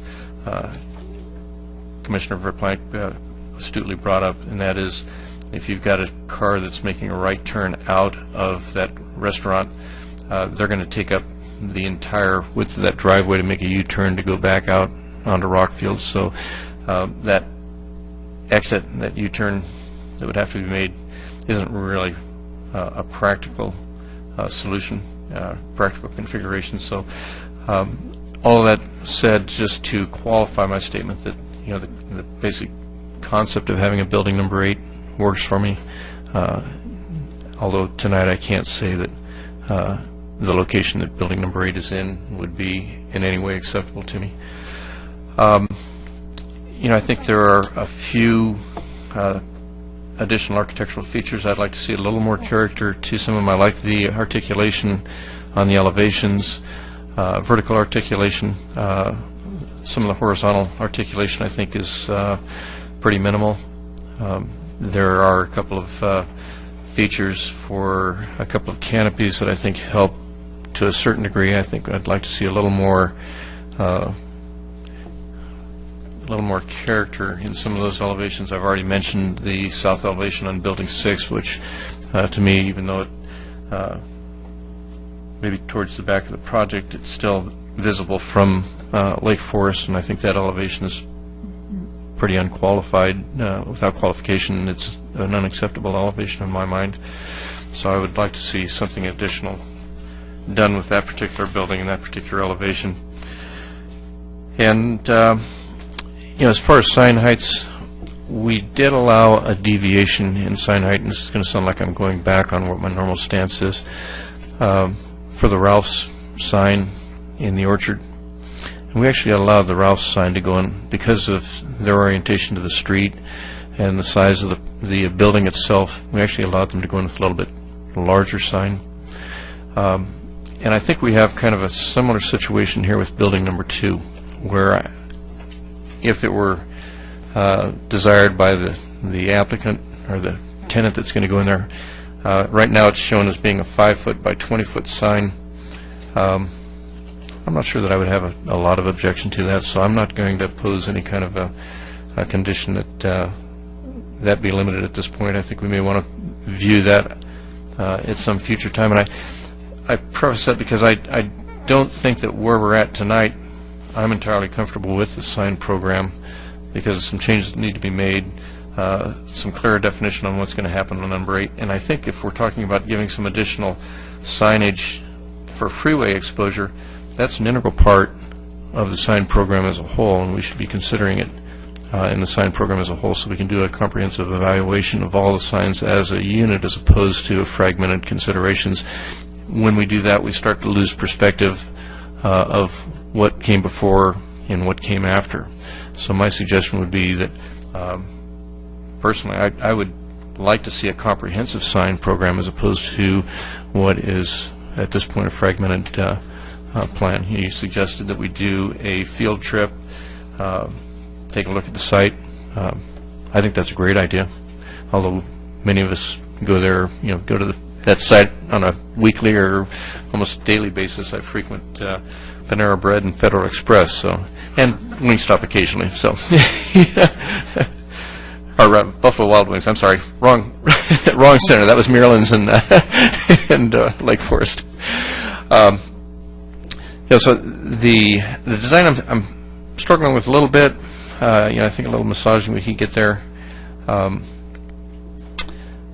Signage, I probably have a little bigger concern with, and I'm still not completely comfortable with the rear parking. I understand the explanation and the concern that the magnitude of the project doesn't support being able to do some sort of surveillance, but I think maybe I'd like to hear from the Sheriff's Department and get their feedback on that before we render some sort of a decision on what we do there. I think that's of paramount importance that we're comfortable that we have the security back there that we'd like to see. And lighting may achieve that. I'm not convinced that it would. It would certainly help, but you've got a long corridor that now has, previously it had an exit point midway down the corridor, and no longer will have that, so we've got some additional security concerns there. So I think the project as a whole is a big improvement for the center, but I think we still have a few rough edges that we need to work off of it. That's my opinion. So that being said, I think maybe I would suggest that we have a chance to visit this with the applicant, working through some of these issues before we actually pass judgment on it here this evening. Those are my comments, and we'll open it up. Would anybody like to make any additional comments? Charles. First thing is, as I'm looking at the proposed 7 and 8, I can't help but wonder if it wouldn't make more sense to make 8 the bank and 7 a drive-through restaurant, just from a traffic flow standpoint. You're going to get a much lighter use of the drive-through in that tight corner from a bank. I don't know the feasibility behind it, but it's just my thoughts. And that's actually all I would add. Thank you, Charles. So, Jerry, you're next. Okay. I just wanted to kind of elaborate a little bit as to how I've warmed up to this architecture. And again, I so appreciate what Commissioner Zachmeister said, because we traditionally have been in the craftsman style, and I don't have any objection to this. This location, though, sits right on the border of Irvine, and I think that could play to the benefit of this center tremendously. Because a lot of people aren't going to say it's Lake Forest in their mind. We know it is. But I think a lot of people are going to identify that as being part of Irvine, and Irvine already has this architecture, and it's already widely accepted. So I don't, and then again, Chairman Hughes, you alluded to it, that it sits independent of almost every other center. So I think that, and I agree, we can tweak this a little bit more and clean it up, but I really don't have any objection to the new architecture. Great, thank you.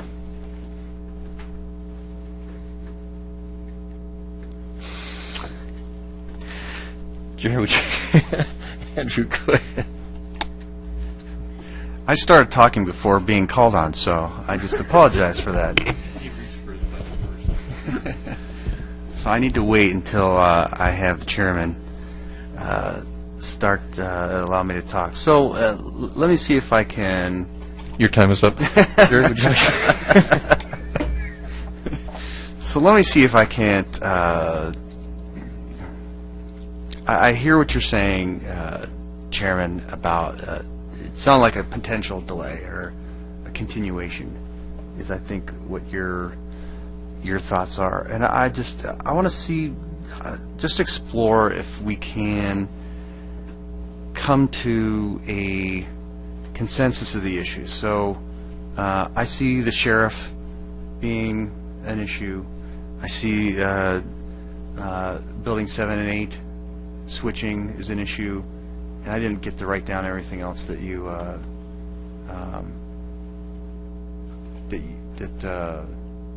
you said. What were the other? Could you repeat your other ones? I'll try. We have, I think there's some architectural features that could enhance building number 6. I think there are probably some, I'd like to see some proposals for some enhancements to maybe some of the other elevations. You know, as I mentioned, I think we have nice vertical articulation. I don't think we have maybe adequate horizontal articulation with most of the buildings. And that's why I'm suggesting that maybe some brows or something may work. And I'm not going to be the architect on this project. I'd rather be the critic. It's a lot more fun. But I think that, and here's the critic part, I think I'd like to see something from the applicant that would offer us a little more character, and that's what I was trying to allude to. I think we're at a point in this project where what we're asking for is really not going to create a significant delay on the project, and I'd be happy to hear from the applicant on that. But I think it's important for us, because of the magnitude of this project, it's going to be a focal point for the entry to the community. I think it's important that we get it right. And so I think it's incumbent upon us to take the time to analyze options and make sure that we are comfortable that the option that we're getting is the best that we can present to the community. The only reason I'm making these comments. So I'll go back to you since I've interrupted you now. At your request, on the record. So would you feel comfortable, or would the fellow commission feel comfortable allowing staff to resolve these issues? I have 4. The sheriff and security, the switch in buildings 7 and 8. What does the, I'm seeing a head nod no. Yeah, I think we need to hear from the applicant before we make suggestions of that type. I think he's got some valid thoughts there. I think it sounds workable, but I think we'd want to hear from the applicant. So would you like to, you want to give him a moment to address it? Okay, would you like to address this again? Is that all right for you? Sure. Yeah. Please address it. What I'd like to suggest is I totally understand everybody's concerns. The Chase Bank is very, very specific about the site that they want, and that's the one further down. What I will do for you is that I will reorient the building, give it more space, and from a landscaping standpoint, rework the drive and rework the parking. And I have a much better chance of making that happen than trying to go back to Chase, because we've been through 9 months of committee meetings with Chase, and that's the site. So, but I promise you that that I will work I have the same concerns too, and it was because we didn't know who the tenant was going to be. I think we're closer to who the tenant is, and so now I can take that and I can mold that a little bit better and make that a much better presentation at that corner. If I could, before you step down, we don't have anything here from a grading standpoint. We don't have anything that shows us elevations. There is some grade elevation through a portion of that between the site and the street. Yes. And I'm sure you're going to have a ramp at that signal. I'm just envisioning. I don't remember, but it seems like you've probably got like a 3 or 4 foot grade differential in that it's area. It's about a 3 foot, right at the curb coming down in. So the building is set down a little bit. So there is a little bit of grade and a little hollow out that the building sits down in. So it'll reduce the scale a little bit. And the reason I make that comment, some of these things will help us then understand and be considerations for the location of building number 8. Sure. It may well be that once we look at, do an analysis of the elevations, understand what the grades are, maybe monument signs or menu boards aren't an issue. Just as a thought. So the point is, I think, that I'm trying to make here, and I think we're hearing from a couple of people, is particularly when it comes to number 8, we just don't have enough information to be able to make a determination at this point.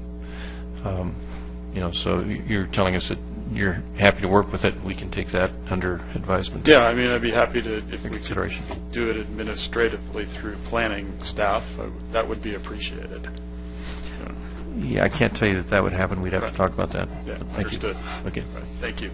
Okay, let's bring it back up here. And I think you were in the middle of one of your comments, or did Sure. we clarification? So you're asking for the points that I had made. Yes. So I think if I have them correct, it's the sheriff, the switch, which now we're going to call a realignment, reorientation of Building 8.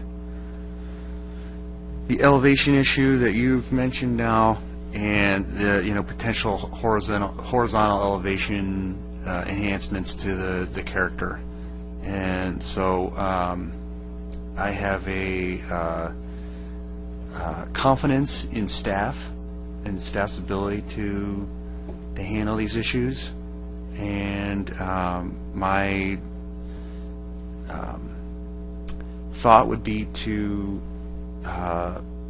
allow staff to resolve those issues and go ahead and proceed with a potential resolution being offered here tonight, if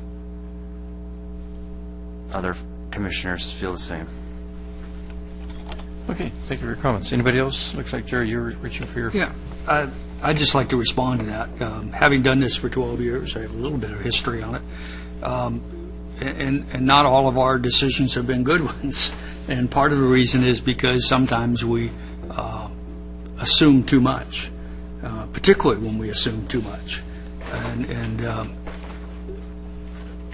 So I think that we need to get these things worked out before we give it a stamp of approval from our point.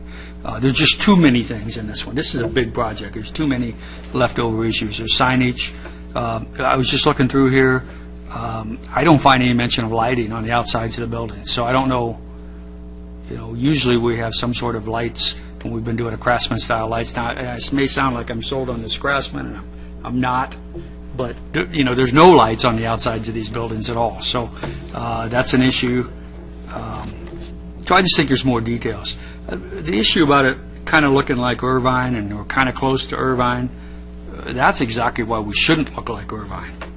I mean, we want people to know when they're coming down Rockville that they have just left Irvine, and now they're in the great city of Lake Forest. So I have a little different take on that one. One of the things the applicant mentioned is that some of the details are not here because they don't know who the tenants are going to be. And I understand that's valid. However, this is the only chance we get at giving our opinion. And if we wait until a tenant comes in and we've already approved it, anything could happen. Because tenants tend to drive them. We know that. We've gone through Home Depot on El Toro Road, and they wanted to look like every other Home Depot. And we were able to finally get it to look like the style and the shape and the feel that we needed for our city. So it can happen, but we just have to hold firm on it. So again, I'm all for these projects, particularly this project. I'm all for it, but we have to hold some standards up too and maintain some consistency. So I would certainly not want to vote on this tonight, and if I did, I would vote no. Thank you, Jerry. Any other comments? Go ahead, Charles. Just a question, actually. The way this is presented to us, the proposed plan sign, I can't talk tonight, the proposed sign program and the planned site development permit are two separate votes unless we would choose to bring it as a single motion like we've done on certain projects in the past. So I just want to make sure that I'm understanding that correctly, because I agree wholeheartedly with Commissioner Zeckmeister. I'm not prepared to go forward on the signage, but I think the signage can be cleaned up as we go forward on the project itself. And I have to agree with my colleague, Commissioner Hamilton, on that. I think, while I agree there is some issues here that need to be cleaned up, I think they all fall within a realm that our staff is certainly proven capable of dealing with. So I just want to get that out there for your consideration. Thank you, Charles. All good comments. Any other comments? I'll weigh in one more time, then make a couple of additional comments. Is staff capable? Certainly are. We've got probably one of the best staffs to work with, certainly the best that I've ever been in front of or worked with. And when I used to work with staffs, it was always on the other side of the table, so they're certainly qualified and capable. Nonetheless, projects of this size and with the complexity of some of the changes that we're looking for, comments on at least, I think there are items that it would be prudent and the responsibility of the Planning Commission to have an opportunity to take another look at it. I don't think that we should be, my personal opinion is that we should be passing over our responsibility to do the task that we were assigned to do. And I say that because I think there are still some architectural features to be looked at. I think Mr. Zeckmeister has some valid concerns on the architectural design, and maybe one of the things that would have helped if we would have had the previously approved design available to review. I know you're going to find this very hard to believe, Carrie, but I can't remember the details of the last. I remember everything. Not everything. It's on the record, right? But to that end, I would personally not be able to support a motion to approve either one of the elements tonight. Don't misunderstand me. Everybody here has a right to make a motion as they see fit. I'm just expressing my concern, and I would like to be able to revisit some of these issues before we weigh in on a final decision. So with that, I will welcome any additional comments that anybody would like to make. If they'd like to make a motion, you're certainly welcome to make motions. And Andrew, you've pushed your button first, so you're up. So unless the Jerry to my right has a different opinion, it sounds like there's two commissioners that still have concerns. So I want to defer to them, and you have a chance to say something. Otherwise, I'm going to propose we continue this. Okay. Okay, thank you, Andrew. Jerry? Yeah, I think that we should do exactly that, continue it. The site walk would be good. I don't know how soon you intended to try to get a little feel, if that was your intention or not. But I would like to see this get back to us in as short as possible time. I think that with staff and the applicant, we can get what we need back to us so we can make that decision and move forward. So you were talking about having us do a little visitation. Oh, that was loud. In my continued dialogue with the applicant over the past couple months. It's my understanding that, as Mr. Ray previously indicated tonight, their intention is to kind of get in the plan check process and start some of the building plan checks as early as possible. And really the site visit was more intended to assess the visibility of the center with regard to potential freeway-oriented signage, and also a building graphic sign from Rockfield Boulevard. And so, you know, in consideration of the applicant's schedule, I'm actually wondering whether it would be possible, as Commissioner Brower had suggested, to bifurcate the two applications. And adding one other element, I know that there was some talk about the certain elevations probably would benefit from being afforded some additional architectural embellishment, and that was something the staff had actually taken a look at. Condition of approval 3A actually lists, let me see, 1, 2, 3, 4, 5, 6, 7 building elevations that seemed a little plain. And basically, this conditions the applicant to revise the following building elevations to incorporate building elements and colors to add architectural interest.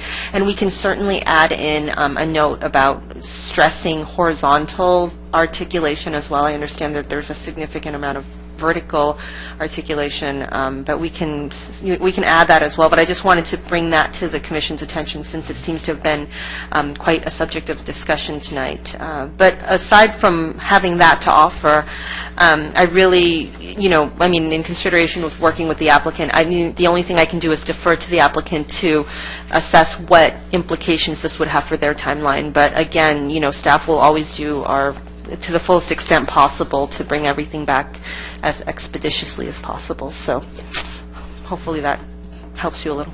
Thank you, Carrie. Yeah, thanks. Andrew? Could we ask the applicant to address that comment from Carrie?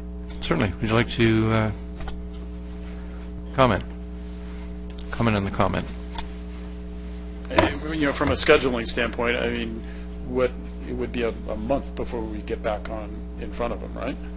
That would be my guess, because I've got 2 weeks worth of work probably, and then you'll have a couple weeks. And so the challenge is that, like I said, we do have a lot of momentum with leasing right now, and I don't want to lose that. And they're all, we just got out of me. I just got 2 emails tonight about, okay, how you doing?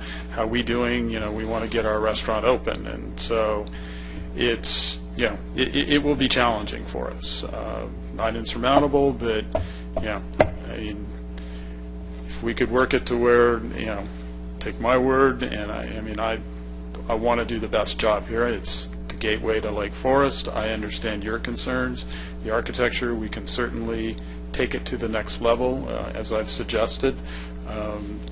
If we could kind of work in parallel, I'm not quite sure how to do that. If we can get take the signage out for the moment, if you want. Happy to do that, because signage is down the road a bit. I'm happy to take that out and re-look at that and understand what your concerns are and where we need to work that. The freeway signage is something that we can all look at, and it's not super high on our priority, but we obviously would like to get it because the center is difficult to see.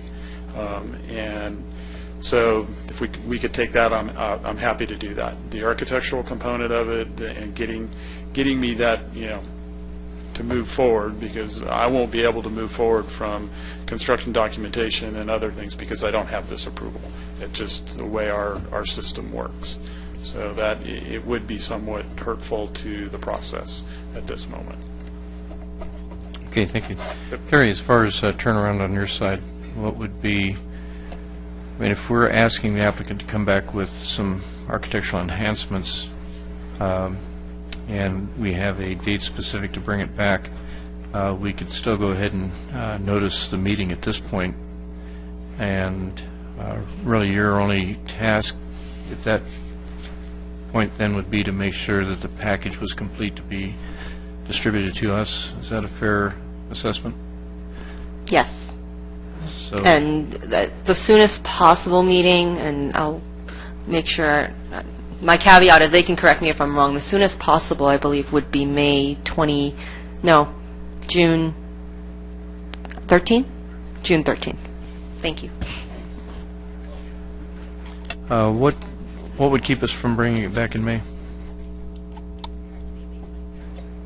Okay, May 23rd. Okay, thank you, Carrie. Thank you, Cheryl. Okay, any further comments up here? I just Go ahead, Jerry. one comment on the timing. Although we don't want to hold up applicants, we certainly don't want to hold up applicants if we can possibly help it. I think we have a duty to the city of Lake Forest, to the citizens, residents, the business people, to make sure that we've done a thorough analysis of these plans that come before us. And so you can look at it on the flip side. If they'd have brought it to us a month earlier, we'd be that much closer to being done. So for me to take a look at something that's significantly different than anything we've done in the past, and with a lot less detail than what we normally have when we make an approval, I think it's certainly worth waiting 1 month, and I apologize to the applicant up front, but I think it's what we have to do. Thank you, Jerry. Andrew. So I'll try one more time here. Well, let's finish comments then before you make a motion, if you don't mind. No, I'm not going to make a motion. Oh, okay. I'm not making a motion. I'm just seeking if there was a way for us to, like Carrie mentioned, and maybe bifurcate the two, the sign program and the other resolution. Can we also take out Building 8 from the approval and say that we can approve the project excluding plans for Building 8, and that Building 8 would come back to us? You can address that, Gary? Oh, I was just going to supplement Commissioner Hamilton's comment by saying if that's the Commission's purview, that is the Commission's purview, and what you would do is add a condition. We have, on page 41, there's a section of the resolution called substantial conformance, and basically what it does is it's a condition of approval that says the project should be developed in substantial conformance with the plans that the Commission has reviewed tonight, with the following modifications. And so you could add a sub-condition in there that says Building 8 shall be eliminated from the plans, and, I could word it, but we could do that. So I just wanted to let you know there is a way to do that, should you wish to do that tonight. Thank you, Carrie. And that being stated, the assumption with that is that the enhancements are going to be, the enhancements that we're looking for are relatively insignificant or superficial, and that they'll be in conformance with what we think that we want to see. I'm not ready to make that leap, quite honestly. I don't know that there's any advantage, personally speaking, from my perspective, my vote, I don't see any advantage to bifurcating the two at this point, because I think we still have significant issues with both of the approvals. So I'm making that statement to you guys. I'm 1 out of 5. Somebody can certainly make a motion and we can vote on it, but I'm just expressing an opinion. Jerry. Well, I think we've got at least a consensus in terms of the need to go ahead and continue this item to the May 23rd meeting. So unless there's an objection, I'd like to go ahead and make that motion that we continue both these items, both the site development plan and the plan sign program, until that meeting. We have a motion. I'll second. Okay, we have a motion. Second. Discussion, please. Anybody like to discuss? No comments? Okay. Just one, sorry. Go ahead. I'm sorry. Mr. Charles? It's okay. Actually, no. I'll hold comments. I'll just vote. Okay. All right. We have a motion and a second. All in favor of the motion? Aye. Aye. Aye. Opposed? Nay. Okay. We have 4 in favor, 1 opposed. So we will be revisiting this in the end of May. 23rd? Is that the date that we said? May 23rd, yes. Okay. Thank you very much. Just a follow-up comment. I think this is a great project. We really look forward to it. We just want to make sure we get it right and that we can be as refined with it as we can and not have any confusion down the road. Commissioner Zeckmeister was entirely on target when he made his comment that when we don't cover it adequately at the outset, we tend to wind up with something other than what we intended, and it's not intended as anything against you. We think it's great. We're so happy with what you're doing. So don't be discouraged, okay? Please. Okay. All right. With that, that brings us to the discussion items. So we have no discussion items. The director comments. I have no comments this evening. Okay. Thank you, Gail. Mel, would you like to comment on anything this evening? No, I would not like to comment. Thank Still you. not going to bring up the triathlon, huh? Okay. All right. Let's bring it up for the commission. Charles, let's start with you this time. Okay. Brief comment tonight. I've actually had several people bring it to me, and so I'm going to put it out there for whatever it's worth. On the Rockfields, it was actually mentioned earlier tonight, the Rockfield Road Streetscape Phase 1. A lot, by my standards, I don't know a whole lot of people in those specific neighborhoods, but a majority of the people that I do know that live in those neighborhoods have commented to me on how, if you're coming down Rockfield from Los Lisos towards El Toro, you can no longer get into that shopping center with CVS and Cafe Rio, period. You can't make a U-turn at the corner of El Toro. You have to make the left, but then you have to make that crazy little U-turn out there by USA Gas and come back, and there's just no ingress from Rockfield anymore as a result of our project. I love the look of our project, but that is a concern. So. Good comment. I'm going to have to think about that. Good comment. Jerry. I have no comments tonight. Thank you, Jerry. And Jerry, let's go all the way down to the other end. Wow, just decided to go corner to corner. You know what, I think the project that was put before us tonight, as we all agreed, is a long time coming, and I'm looking forward to getting it finalized. I appreciate the comments that were here tonight, and I think we made the right decision to put this off. I wanted to move it forward, but I think we're right. Let's get it right the first time. This is so different. I'm looking forward to seeing it again in May, and I'm absolutely confident that it will be what it needs to be for us to move it forward. So, thanks for indulging us. I know you'll get it, where we need it to be, and we'll look forward to having it come back. Thanks. And we'll save the best for second to last. Andrew, your turn. I have experienced plenty of 5-0 votes, both, I've been on another planning commission, and we've had our share here, and I actually really enjoyed tonight. I think we all had good comments. There was, a consensus of concerns, and I respect the commission's votes, and I think that it's a good process. And I even though I would have probably wanted to,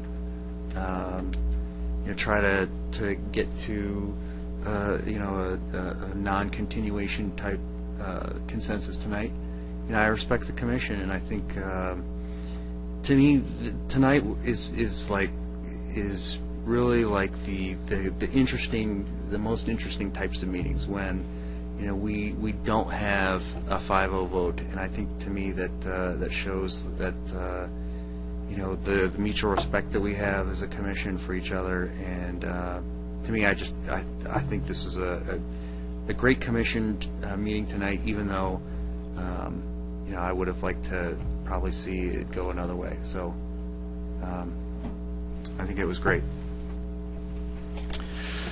No, you're right. You're going to pick up the mantle of David Carter, aren't you? That's a. No, you said you were going to pick up the antagonist role. No, I have to agree. It's you say that, but because you're not on the other end of the 4-1 vote at this point. But If I can pick up the role of being the tall, good-looking one, I'd take it. I'm not sure any of us feel that one, so it's, no, it was some good constructive discussion this evening. I think it was well done on everybody's part. Charles, please don't get discouraged. The input on everybody's part is essential for the system to work, and I think tonight was just an example of the system working. We're not always going to agree, but we can always agree to do, with the exception of we can always agree to do what's best for the community, and that's what our focus is. How we do it, we may come up with some differences, but I think it was a good constructive meeting this evening. I agree with Commissioner Harold, and this is one of the better meetings we've had since the new commission has taken place. So thank you all very much for your comments. I think it was, I think everybody handled it respectfully in spite of what I may have thought of your opinions. No, with that, I'd like to